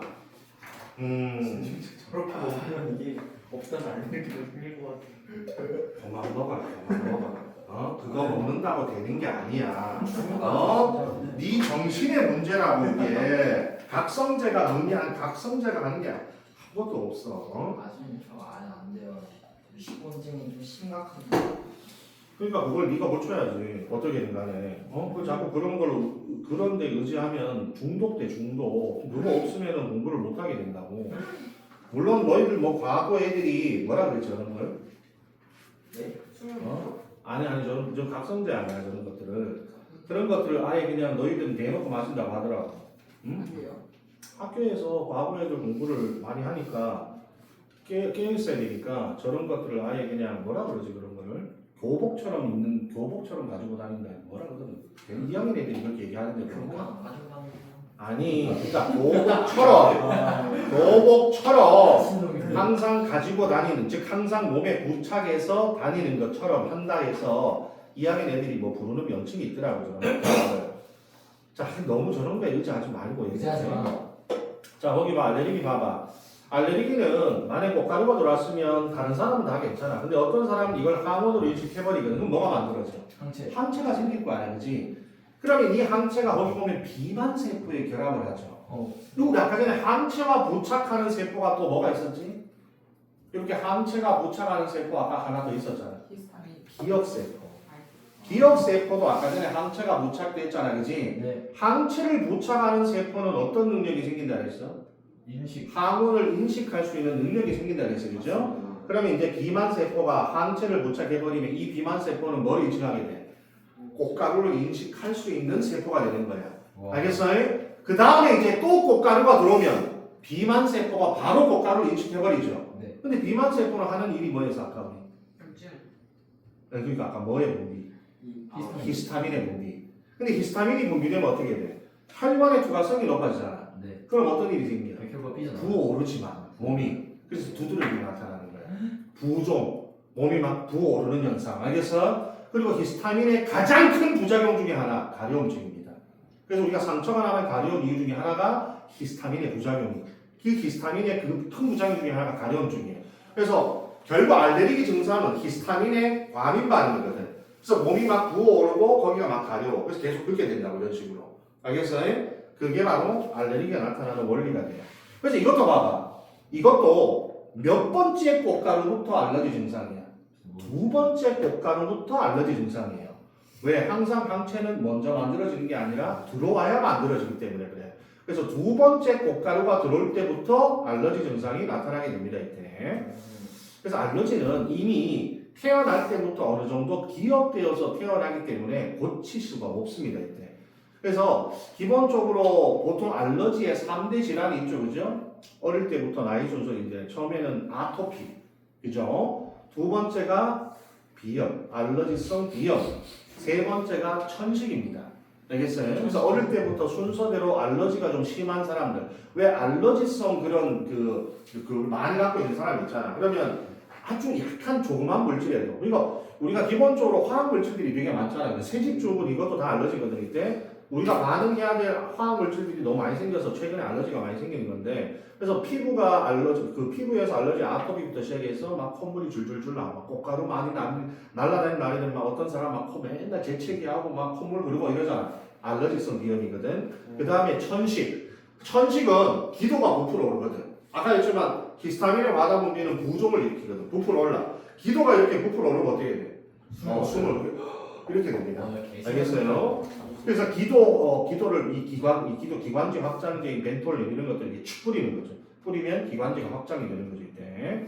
그래서 기관지 확장들을 갖고 다니는 사람도 있고 이때. 자 어쨌든 알러지가 면역에 관련된 질병이고 그다음 밑에 후천성 면역 결핍증 아까 얘기했죠 그죠? 네. 세 번째가 자가 면역 질환. 자가 면역 질환이 뭐야?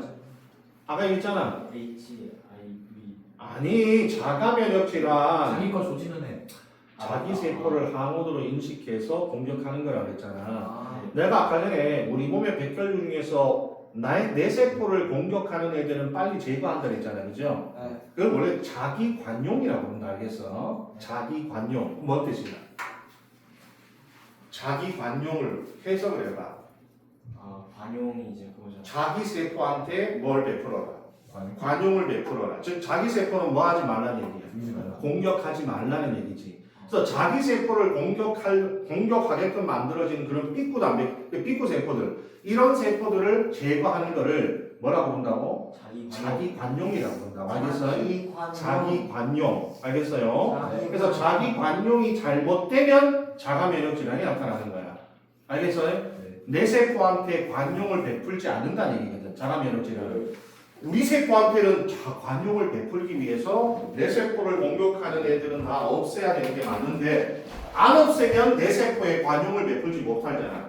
그래서 자가 면역 질환이 나타난다. 거기 보면 대표적으로 류마티스성 관절염 이런 것들이 있어. 그러니까 너희들 퇴행성 관절염하고 류마티스성 관절염 자체가 틀려. 일반 탈모와 원형 탈모는 달라. 원형 탈모는 자가 면역 질환이거든. 알겠어요? 1형 당뇨와 2형 당뇨도 다르잖아. 1형 당뇨는 자가 면역 질환이거든 이제. 그래서 이 치료 자체가 달라 이때. 근데 너희들 주로 봐봐. 주로 면역력이 주로 떨어질 때가 언제야? 지금 아우 힘들 때. 내가 떨어질라고. 면역력이 주로 우리가 언제 주로 많이 떨어져? 힘들 때, 스트레스 많이 받고, 과로하고, 잠 못 자고 이럴 때, 너희들처럼 뭐 그렇게 공부를 열심히 하는 학생들한테 해당하는 거죠. 그렇게 피로가 쌓이게 되면 면역력이 떨어지잖아, 그치? 맞아? 그 면역력이 떨어지면 자기 반응이 잘 안 일어나. 우리를 공격하는 세포들을 잘 제거하지 못해요. 그래서 너희들 만약에 이제 뭐 원형 탈모가 나타났다, 그럼 내가 좀 무리하고 있구나. 내가 스트레스를 좀 많이 받고 있구나. 그걸 줄여야 돼요. 왜냐면 원형 탈모가 나타나. 여기 원형 탈모가 나타나는데 여기다가 막 물 주고 영양분 준다고 머리 자라는 게 아니라. 왜? 왜냐하면 원형 탈모는 면역계를 고쳐야 되는 거란 말이야. 어떻게? 일반 탈모는 여기에 영양분이 부족하거나 막 여기에 찌든 때가 있거나 뭐 이런 식으로 해서 머리가 빠지는 경우가 많지만 원형 탈모는 그게 아니란 말이야. 네 자체를 고쳐야 돼. 그래서 조금 쉬어야 돼. 알겠어요? 쉬어야 돼. 그래야만 원형 탈모가 사라지지 약 먹는다고 사라지는 게 아니야. 이제 몸 관리를 잘해야 된다고. 이제 처음 왔을 때. 그러니까 너희들 지금 젊잖아. 너희들은 젊으니까 그런 게 별로 없지만 이제 나이가 조금씩 들고 하면 몸이 붙이겠죠. 이제 몸이 힘들기 시작하면 조금씩 쉬어줘야 돼. 너무 과로하고 무리하게 되면 결국에는 이런 자가 면역 질환이 나타날 수밖에 없습니다. 나중에 사회적으로 뼈가면은 아주 좋은 말씀이었습니다. 민종이한테 저 탈모 없어요. 너희가 아직 젊잖아. 근데 어느 순간에 훅 나타나. 내가 예전에 대학 들어갔을 때 우리 이제 대학과 마찬가지로 어떤 과에 들어가면 너희들도 다 학교에 가면 반하고 번호가 있잖아. 네. 대학교에 과에 들어가면 번호가 있거든. 진짜요? 그럼 당연히 1번, 2번, 3번, 4번 다 번호 매겨요. 3번도 있잖아. 그래서 학번에 대한 번호가 나오거든. 근데 이 번호를 이제 그 과에서 매길 때 가나다라 순으로 많이 매겨. 네. 그래서 내가 이제 이름이 권주익이니까 좀 빠르거든 내가. 그래서 내가 2번인가 3번인가 그랬을 거야. 1번이 항상 강시거든. 가나다라에서 제일 빠르니까 기억이면서 아니까. 근데 이 1번이 내가 있었는데 걔가 강시인데 걔가 나중에 우리가 대학 다니다가 군대를 갔다 와서 다시 복학을 했는데 머리가 없어. 나이가 20대 중반밖에 안 되는데 머리가 없어. 그래서 교수님인 줄 알았어. 처음에 안 돼. 근데 자기 1번이래. 강루식이래. 그래서 네가 걔야? 얘가 머리가 없어진 거야 진짜. 야 그래서 탈모가 진짜 일찍 오는 사람들도 있어. 이게 유전의 영향도 있겠지만 응? 와. 그게 더 스트레스가 있는 거야. 스트레스가 빠르면 유전이 있어도 빨리 나올 수 있는 거지. 뭐 우리가 봐봐 머리가 주로 막 스트레스 심하고 이러면 머리 막 빠지잖아, 그죠? 머리 감고 이러면 머리도 많이 빠지고 하는데 이게 환경적인 요소가 되게 커. 그래서 조금 쉬고 이렇게 나이 들면 이렇게 빨리 올 수도 있다. 이 민종아, 지금 탈모가 없다고 그래 자신하는 게 아니야. 피부가 누적이 되고 머리에다 얼음 묻고 이러면 임마 탈모 오기 시작한다. 뭐 선생님 이런 없다고 생각하실 거예요. 알겠어. 그죠? 조심하라고 이놈들아. 머리 얼음. 반짝반짝 빔. 자, 좀 쉬었다 할게. 조금만. 아, 이거 근데 너 그냥 머리가 없는 게 탈모는 아닐 거야. 아닌 거야. 근데 애들이 처음 왔을 때보다 구준모가 머리가 없어져서 아 진짜긴 해 이거. 그때 우리 처음 찍었을 때 머리 봤는데 그때 훨씬 없잖아. 진짜 얼마나 아니, 얘는 그냥 머리 숱이 없는 게 탈모는 아니지 않을까? 아닌가? 아 근데 그 가운데가 없잖아. 아, 아니 그게 안 됐어. 아닌 것 같아. 김영 너도 알지 않냐? 아니야, 얘 중학교 때부터 유명했어. 얘들이 무슨 탈모를 먹고 싸우래. 무슨 탈모를 걱정하는 거 아니야?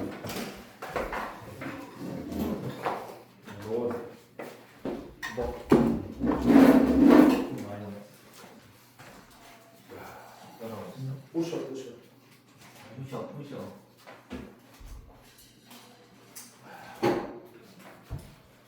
아니, 뭐 손으로 먹으면 되지. 뭐 이렇게 젓가락으로 먹고. 손에 묻을까 봐. 맞습니다. 좀 깔끔한 사람이라서.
사람 이름 뭘까?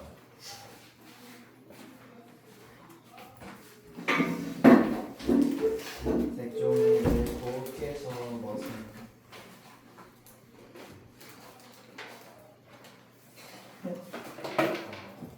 옛날에 좀 나짠 것처럼 묵박하네. 하지 않은 것도 나고 저것도 칠 때도 빠빠빠 무거워 싶다. 빠빠빠빠빠빠빠빠빠 빠빠빠 무거워 싶던 거 설마 강근이가 그때 근데 하는 게 너무 많아서 이제 기억도 안 나. 썩은 커피를 마셨을 때 모두 다 빨아내고 이제 혼자 물을 냈던 건설에서 아 그거 괜찮았어 진짜 야 강대야 너 근데 의심했어? 의심했어?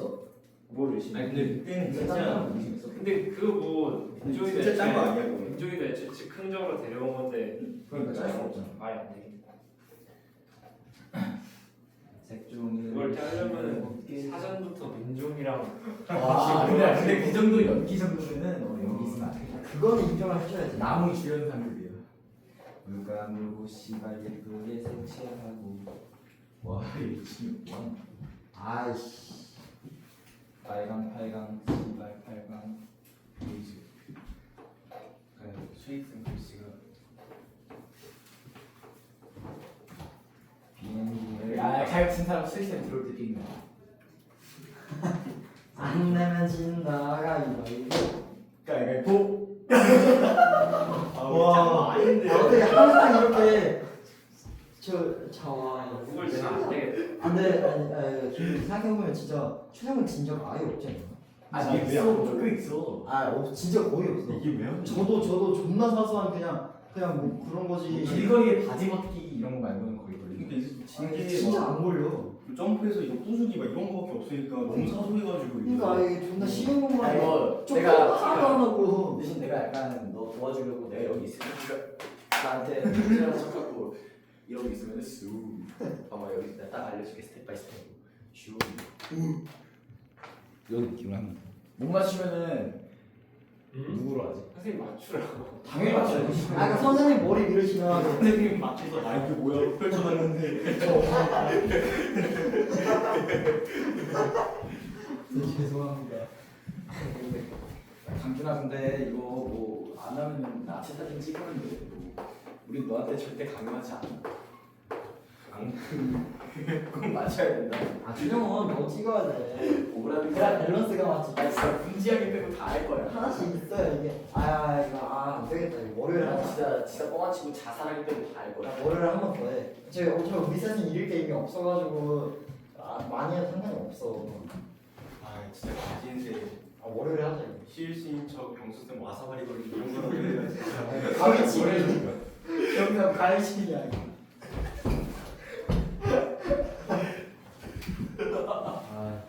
영수증 와서 왜 이래? 아 진짜 진짜. 저 어떤 월요일에 꼭 무조건 해 무조건.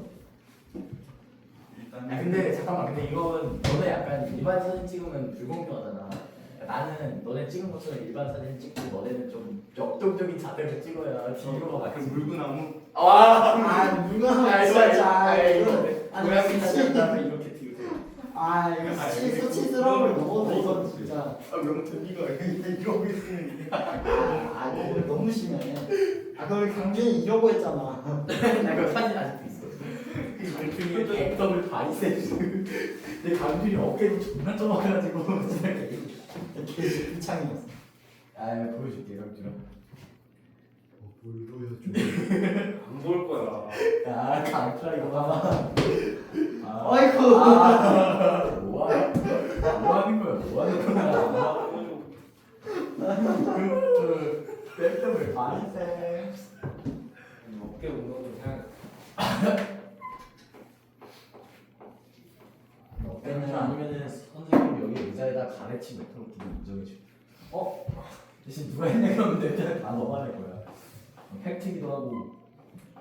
헬레스 그냥 맞출래. 대신 너 만약에 이거 빗나가거나 못 맞추면은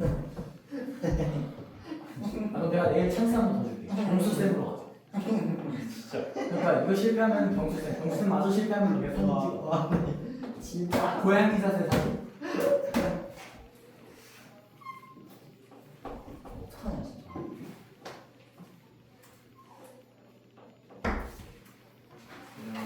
안녕하세요. 아 뭐야? 뭐 하는 거야? 자 들어가 앉아 빨리. 진짜 재밌지. 정신없어.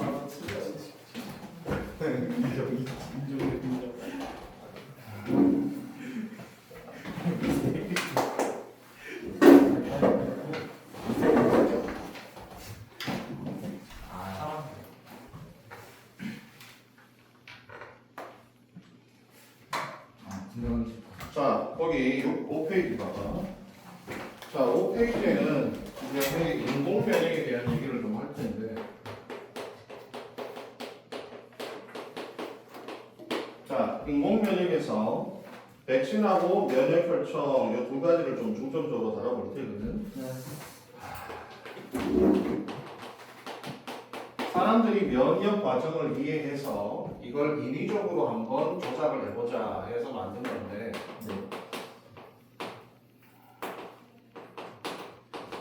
자, 먼저 백신은 예방 접종이죠. 예방 주사. 그러니까 백신은 병에 걸리기 전에 맞는 건데 우리가 백신 예방주사를 맞으면 왜 병에 걸리지 않냐면 백신 자체는 결국 우리 몸에다 항원을 주사하는 겁니다.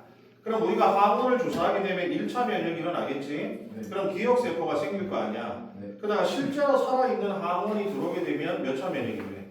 2차 면역이 되도록 하는 거지. 그러니까 먼저 한번 걸리게 해주는 거야. 근데 걸리게 한다 해서 실제로 병에 걸리면 안 될 거 아니야, 그치? 그러면 우리가 항원을 집어넣을 때 독성을 좀 제거해야 되겠지, 그치? 그래서 백신은 본체가 뭐냐면 독성이 없는 항원입니다. 알겠어요? 독성이 없는 항원을 백신이라고 하는 거야. 우리 몸에다가 기본적으로 항원을 주입해 주는 거지. 근데 봐봐. 우리 아까 전에 항원이 이렇게 병원체의 표면에 붙어 있었잖아, 그죠? 그럼 실제로 우리는 이것만 집어넣어주면 되거든? 네. 알겠어요? 근데 병원체에서 이것만 딱 떼기가 힘들어 있대. 그래서 이 전체를 다 집어넣어주는데, 근데 이 전체를 다 집어넣으면 병에 걸릴 수 있잖아, 그지? 그래서 얘를 어떻게 죽여서 넣는 거야. 어차피 죽여도 이거는 있을 거 아니야, 그지? 알겠어요? 그래서 독성이 없는 항원이라고 하는 건 주로 죽은 병원체들. 알겠어요? 그러면 독성이 오랫동안 공기 중에 오랫동안 노출시켜도 되거든. 그러면 얘가 정신을 잘 못 차려. 그렇게 해서 비실비실한 상태로 넣어주는 것도 있고 한데 기본적으로 우리나라는 사백신 제도이기 때문에 대부분 병원체를 죽여요. 죽인 다음에 요것만 어차피 들어가면 되기 때문에 얘가 우리 몸에 노출되도록 죽은 병원체를 집어넣어주는 거야. 그러면 결국에는 독성이 없는 항원을 넣어준다는 건 인위적인 1차 면역을 시켜준다는 얘기고, 인위적인 1차 면역을 통해서 기억세포의 생성을 유도하게 됩니다. 쓰세요. 어디? 아까 얘기했지만 너희들 독감 예방 주사는 고해에 유행할 4가지 모양의 항원 단백질을 인위적으로 주입을 시켜주는 거라고 했었죠, 그죠? 자, 그래서 이렇게 백신은 우리 몸에다가 한번 병에 걸리게 해준다. 원래 백신의 기본적인 원리를 처음에 한 사람이 누구냐면 옛날에 제이노의 종두법이라고 하는 거 들어봤어? 이게 천연두라고 하는 거 있잖아요.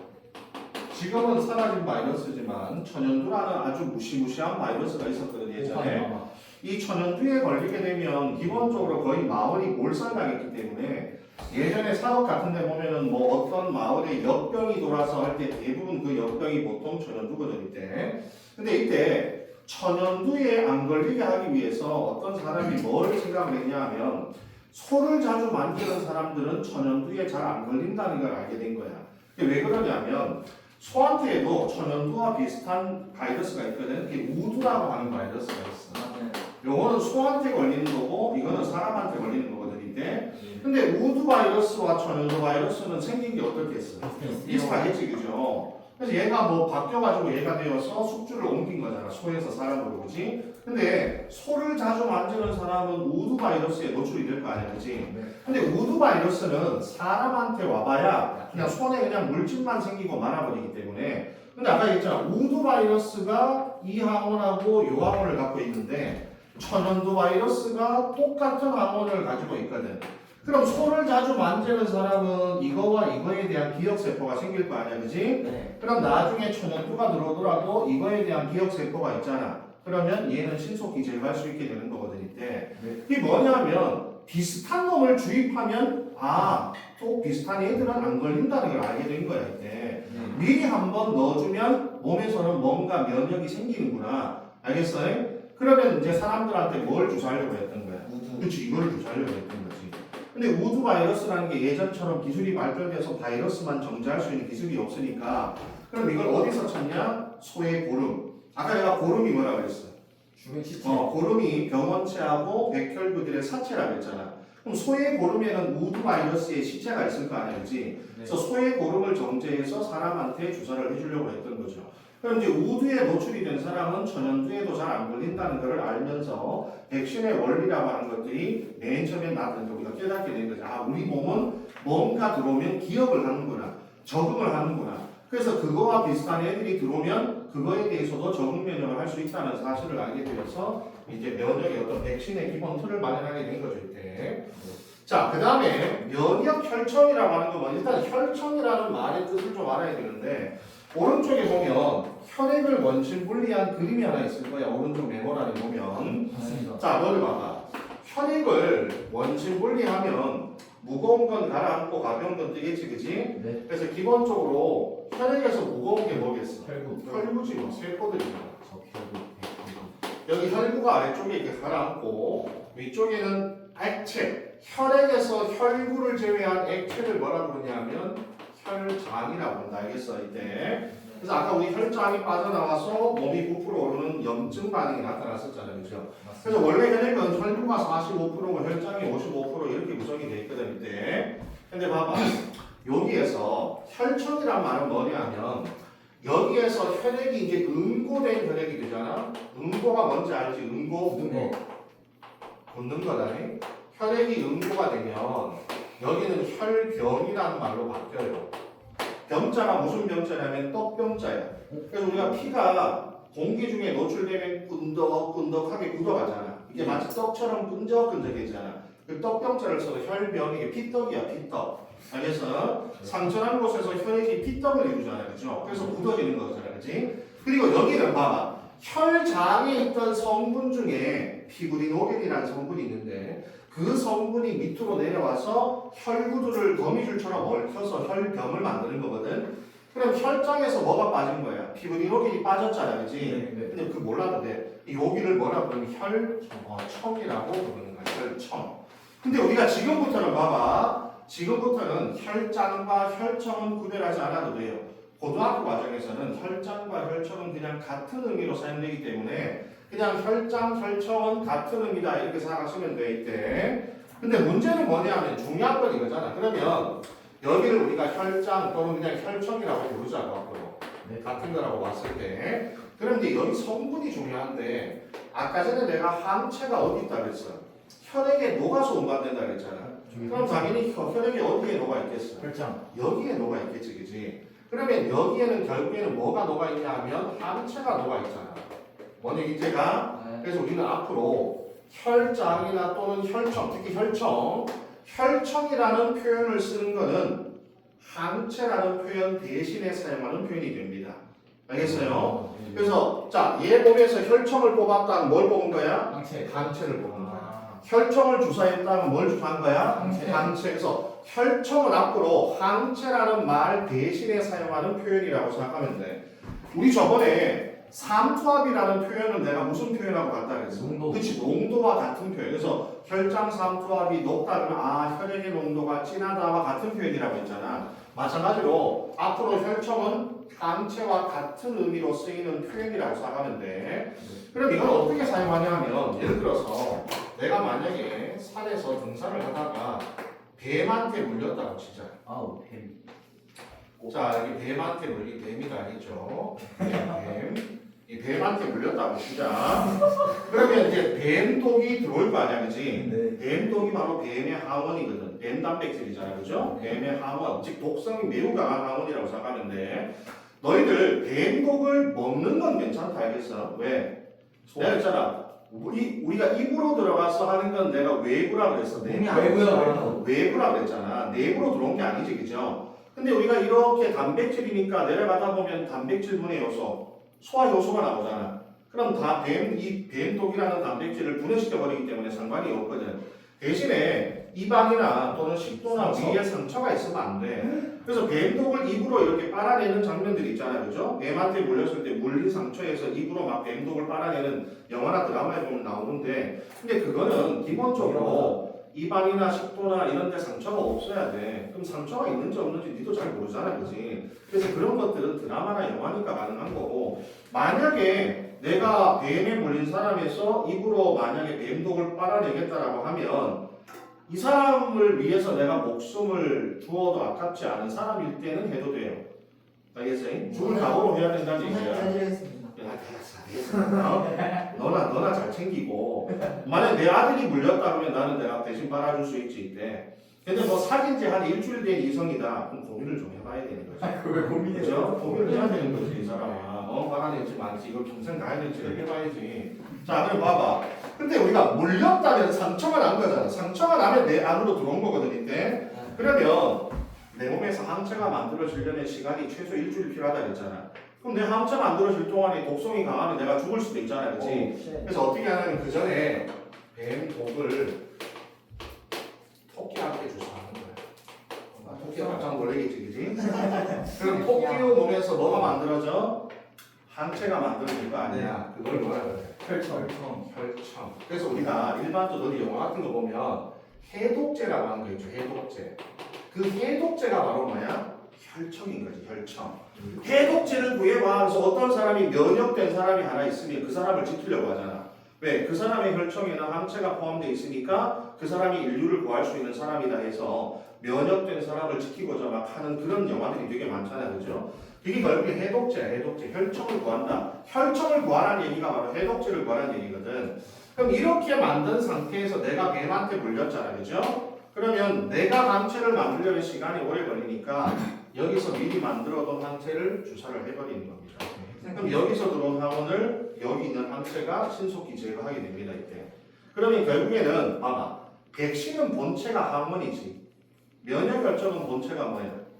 항체를 주사하는 거지. 쟤는 항원을 주사하는 거고. 그래서 병에 걸리기 전에 맞아서 기억세포를 생성하게 하는 거고. 얘는 병에 걸리기 전이야, 병에 걸리고 난 후야. 그치? 병에 걸리고 난 이미 내 몸에 항원이 들어왔어. 심각한 항원이 들어왔으면 그 전에 만들어둔 항체를 주사하는 거야. 얘는 치료, 쟤는 예방. 알겠어? 그럼 우리가 면역 결정을 이렇게 정리하면 돼. 내가 만든 항체야, 남이 만든 항체야. 이 남이 만든 항체가 돼.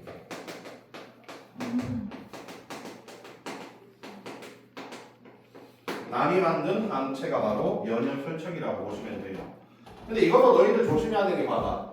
뱀독을 토끼한테 주사할 때 그냥 주사하면 되겠니? 안 돼요. 그냥 주사하면 막 토끼가 뒤져버리는데 토끼가 무슨 항체를 만들겠어. 그러네. 그럼 이때 뱀독을 토끼한테 주사할 때도 어떻게 주사해? 이렇게 주사를 해야 되는 거죠. 독성을 없앤 다음에 주사를 해줘야 되는 거죠. 아니 토끼가 살아있어야 뭐 항체를 만들 거 아니야. 토끼한테 그냥 뱀독을 주사해버리면 안 되고 독성을 없앤 다음에 주사해서 토끼가 항체를 만들 수 있도록 해줘야 되는 거지 이때. 근데 이게 가끔가다 어떤 문제가 생기냐면 그러면 남이 만든 항체잖아. 그것도 한. 근데 항체가 성분이 뭐야? 단백질이잖아. 그럼 저것도 남의 단백질 아니야? 항원으로 이상. 그래서 어떤 예민한 사람은 남이 만든 항체도 항원으로 인식하는 사람이 있습니다. 그래서 저거를 항원으로 인식하지 않게끔 중간에 뭔가 여러 가지 조작을 해줘야 돼요. 알겠어요? 그렇지 않으면 그렇다고 남이 만든 항체 막 갖다 막 쓰는 게 아니야. 이것도 다 어느 정도는 조작을 해서 어떤 사람이 맞아도 여러 가지 항원으로 인식하지 않을 수 있도록 조작을 한 다음에 주사를 해주는 거 있대. 그러면 너희들 그 밑에 박스를 봐봐. 그 책에 5페이지 가운데 박스를 보시면 그 백신의 제조 과정하고 면역 혈청의 제조 과정이 있는데 처음에 되게 비슷하거든. 잘 봐봐. 거기 보면 백신의 제조 과정에서 광견병 바이러스를 토끼에게 주사한다가 나와 있고 밑에 보시면 면역 결정의 제조 과정에서 독성을 없앤 광견병 바이러스를 토끼한테 주사한다. 똑같죠, 그죠? 네. 근데 이게 목적이 달라. 자, 처음에 너희들 백신을 만들 때 왜 바이러스를 토끼한테 주사를 할까? 왜 거기서 맨 첫 번째 백신의 제조 과정에서 왜 이 바이러스에 대한 백신을 만들기 위해서 바이러스를 토끼한테 먼저 주사를 했잖아. 그거 왜 주사할까요? 약한 그 항원을 만들라. 아니야. 그건 아니고 내가 어차피 백신을 만들려면 대량 생산을 해야 되잖아. 그럼 대량 생산을 하려면 일단 병원체를 어떻게 해야 돼? 증식을 시켜야 되겠죠. 근데 바이러스는 혼자서 증식이 돼, 안 돼? 안 되잖아. 숙주가 필요하잖아. 그래서 처음에 광견병 바이러스를 토끼한테 주사하는 이유는 목적이 뭐야? 증식을 시키기 위해서입니다. 자, 다시 거기서 광견병 바이러스를 토끼한테 주사할 때, 자, 토끼한테 항원항체 반응하라고 주사한 거야? 아니라고. 백신을 만드는데 왜 토끼가 항원항체 반응하는 게 뭐가 중요해? 아니야. 백신을 만들려면 병원체 자체를 증식시켜야 대량 생산을 할 수 있으니까 맨 처음에 병원체를 토끼한테 주사하는 건 거기 써 거기다가 대량으로 증식시키기 위해서입니다.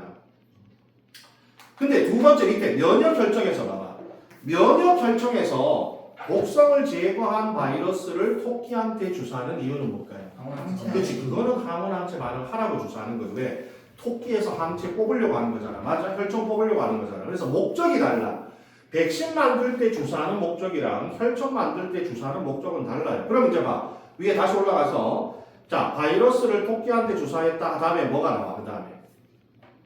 그 다음 문장이 뭐가 나와? 바이러스가 증식된 그치. 뇌조직 바이러스가 증식된 토끼의 뇌분말을 독성을 없앤다고 돼 있잖아. 맞아? 그러니까 결국에는 토끼한테 주사하는 목적은 증식을 시키기 위해서야. 그럼 그렇게 해서 토끼의 몸에서 증식을 한 바이러스를 뽑아내어서 그거를 독성을 없앤 다음에 백신을 만드는 거거든. 그럼 여기서 이제 질문은 백신의 제조 과정에서 항원 항체 반응이 사용이 되었나요? 안 되었나요? 안 되었죠. 안 되었습니다. 백신의 제조 과정에서는 항원 항체 반응은 사용하지 않았죠. 했잖아 방금. 토끼한테 주사하는 거는 증식시키기 위해 주사하는 거지. 토끼가 항원 항체 반응하라고 주사한 게 아니란 말이야 이때. 그래서 증식된 바이러스의 독성을 없애서 백신을 만들는데, 근데 이 백신을 우리한테 주사할 때는 목적이 뭐예요? 항원 항체 반응하라고. 1차 면역하라고 주사하는 거죠 이때. 그럼 밑에 면역 결정은 마찬가지로 자, 독성을 없앤 바이러스를 토끼한테 주사하면 토끼의 몸에서 항원 항체 반응을 통해 항체가 생기고 이걸 혈청의 형태로 뽑아내어서 이거를 우리가 면역 결정으로 주사를 하게 되는 겁니다 이때. 자, 그래서 과정에서는 그런 약간의 질문이 나올 수 있으니까 좀 기억을 하시고, 그 다음에 이거를 밑에 그래프가 있거든 얘들아. 요 그래프를 잘 봐. 요 그래프의 차이점을 꼭 기억을 해야 돼. 우리 아까 항원 항체 그래프 있었잖아. Y축이 항체 농도인 그래프 있죠. 요거를 이용해서 백신을 주사했을 때와 면역 결정을 주사했을 때 차이점을 그래프로 바로 알아내야 돼. 자, 여기 봐. 여기다가 백신을 주사. 그러다가 여기 이제 살아있는 항원을 주사하는 거예요. 그럼 뭐 그래프가 어떻게 되냐? 어차피 얘하고 같은 거잖아, 결국에. 근데 독성이 없는 거, 독성이 있는 거 밖에 없잖아. 그럼 처음에 백신이 들어오면 어떤 그래프가 돼야 돼? 1차 면역이고. 얘가 들어오면 어떻게 돼야 돼? 그렇지, 2차 면역의 그래프가 나타나야 되는 거지 이때. 그 다음에 여기 봐. 여기다가 면역 혈청을 주사했어요. 면역 혈청을 주사하면 그래프가 어떻게 나타나야 되냐? 이 자체가 뭐야? 이 자체가 항체니까 주사한 높은 농도의 항체가 관찰돼. 항체는 시간이 지나면 없어져요. 이 그래프 꼭 기억하세요. 초반에 항체의 농도가 갑자기 내려가는 그래프는 무조건 혈청 주사입니다. 알겠어? 내가 만든 항체야, 남이 만든 항체야? 남이 만든 항체입니다. 그 다음에 이제 뭐? 그럼 여기서 잘 들어. 그럼 실제 살아있는 항원이 들어오면 어떻게 될까요? 나중에 만들어져요. 1차 면역이야, 2차 면역이야? 1차 면역이 나타납니다. 왜? 항체가 없어. 나는 기억세포가 없죠. 기억세포는 누가 갖고 있어? 항체를 만든 놈이 갖고 있는 거야, 기억세포는. 나는 항체를 만든 적이 없기 때문에 기억세포가 없습니다. 그래서 여기서 1차 면역이 나오는 거 꼭 기억하셔야 됩니다, 이때. 세 번째 그래프는 뭐냐면 가끔 문제에서 이런 거네. 자, 여기 봐. 이 토끼에서 기억세포를 뽑아냅니다. 그런 다음에 내가 기억세포를 유전적으로 똑같은 쥐한테 주사를 해주는 겁니다. 요 기억세포를 주사해주는 거야. 그러면 자 기억세포를 주사했을 때 그래프 형태는 그냥 아무 변화가 없습니다. 알겠죠? 이게 항원이야? 아니잖아. 내가 뭐라 그랬어 아까? 그냥 유전적으로 동일한 쥐한테 주사한다 그랬어. 유전적으로 동일한 토끼한테 주사한다 그랬잖아. 그럼 남의 세포가 아니지, 그죠? 그 다음에 이거 항체야? 아니잖아. 항원도 아니고 항체도 아니기 때문에 그래프에 아무 변화가 안 생겨. 그 다음에 여기에 실제로 살아있는 항원을 주사하면 내가 기억세포를 만든 적은 없지. 이건 남이 만든 기억세포. 어쨌든 기억세포를 가졌잖아. 그럼 몇 차 면역이 돼? 2차 면역이 돼야 돼. 너 이 세 개의 그래프 밑에 네모칸에 다 채워넣을 수 있어야 돼. 그래프만 보고도. 백신과 면역 혈청과 기억세포의 주사를 세 가지 그래프에서 바로바로 눈치를 챌 수 있어야 돼. 이게 첫 번째가 뭐야? 백신 주사고. 백신 두 번째 박스가 혈청. 혈청 주사고 세 번째가 기억세포 주사가 됩니다. 이때. 자, 그래서 요 그래프가 대단히 많이 출제가 되니까 꼭 기억을 하셔야 됩니다. 이때. 네.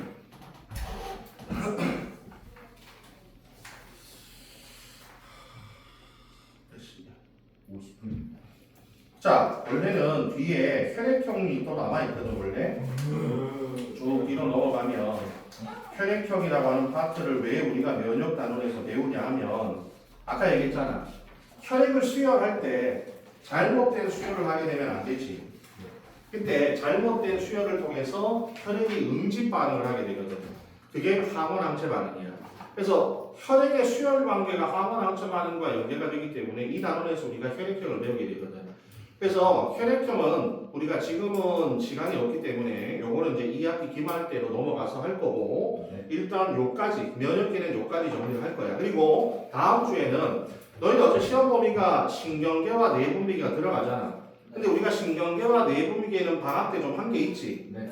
저번에 시험도 봤잖아, 그지? 네. 막 아주 참 그래서 지금 아주 참 더럽게 못 봤더라.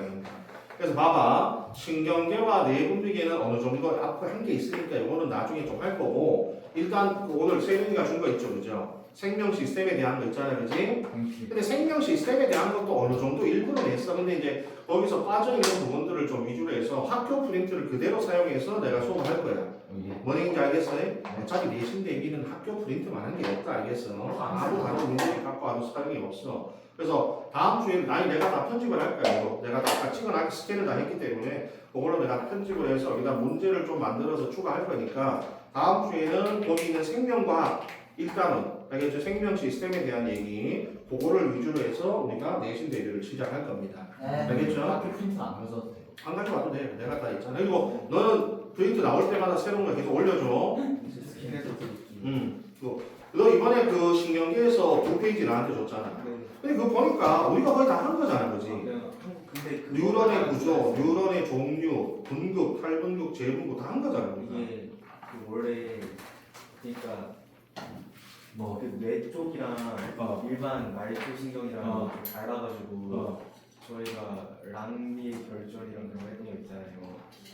그런 게 이름이 좀 다르다는데 뇌 쪽에서 정확히 기억은 안 나는데 근데 학교에서 배운 대로 이름을 바꾸면 되지 뭐. 이거를. 뇌 쪽은 이름이 좀 잠시만 있어요. 설마 뇌- 뇌 사이 뇌 내려가는 쪽이 게 다른 정말 거야. 뒤진 건 아니겠지. 뇌 쪽이 이름이 다르는 거야. 사이뇌. 이름이 다른 게 아니라 이름이 다른 뇌가 뭐야? 이름이 다르다기보다는 좀 악교 그 아교세포 일반 세포랑 희소돌기 아교세포요. 아 그래 그거는 내가 나오면 내가 얘기해 주려고 심화할 때 하려고 했었어 이거는. 내가 전에 있잖아 슈반 세포가 마리집을 만들잖아, 그지? 맞아. 네. 근데 이때 내가 전에 이런 말 했잖아. 뉴런, 신경세포가 뉴런인데 신경세포인 뉴런 주변에 신경세포의 형성에 도움을 주는 세포들이 있다 했잖아. 그걸 내가 아교세포라고 부른다 했잖아. 맞아. 그게 여기 나오는 거야. 희소돌기 아교세포, 무슨 아교세포 이런 애들이 있거든. 희소돌기 아세포. 그렇지. 그런 애들이 결국에는 수초를 만들거나 마리집을 만들거나 이럴 때 많이 도움을 줘요, 이때. 알겠어요? 그래서 그거만 하나 나오는 거 빼고는 나머지는 거의 다 한 거잖아, 전부. 네. 그죠? 여기도 뭐 안 한 게 없더라고, 내가 보니까. 다 했던 거 부분들. 자, 이렇게 완전 제가 아는 거 배우는 거 같습니다. 맞아요. 좋았어. 진짜야? 아저 진짜 진짜 수업을 들을 때 아 방학 때 했던 내용이 새록새록 기억이 났어? 아니, 이 정도 당연히 안 기억 해요. 나는 수준이 아니라 그냥 다 알고 있었습니다. 자 오늘까지 합시다. 선생님 그리고 저희 수능형 그 환경 전달 있잖아요. 그 그래. 그거 큰데요. 계산 문제 저번에 했던 그거 거 그치? 한대요. 그래 그거 하면은 그거는 따로 또 수업을 해야 돼. 저번에 내가 문제풀이 해줬잖아 내가 막 숫자 나오고 해가지고 내가 너 뭐 네가 먼저 도착했니 얘가 먼저 도착했니 해가지고 그러면 얘는 지금 8분극 상태나 제분극 상태나 이런 거 막 계산하고 있었잖아 그죠? 네. 기억나? 네. 압니다. 마이너스 72, 뭐 마이너스 60, 이전에 플러스 30 막 이런 숫자 나오고 그거 해야 돼. 80은 하는 데 없어서. 30이랑 마이너스 80이 개비가 아 근데 여기 마이너스 30 플러스 30 5로 하는 거. 35로 해도 돼 상관없어. 35로 하면 그냥 35를 최고 논의로 하면 돼. 네. 그냥 너 미션 실패했습니다.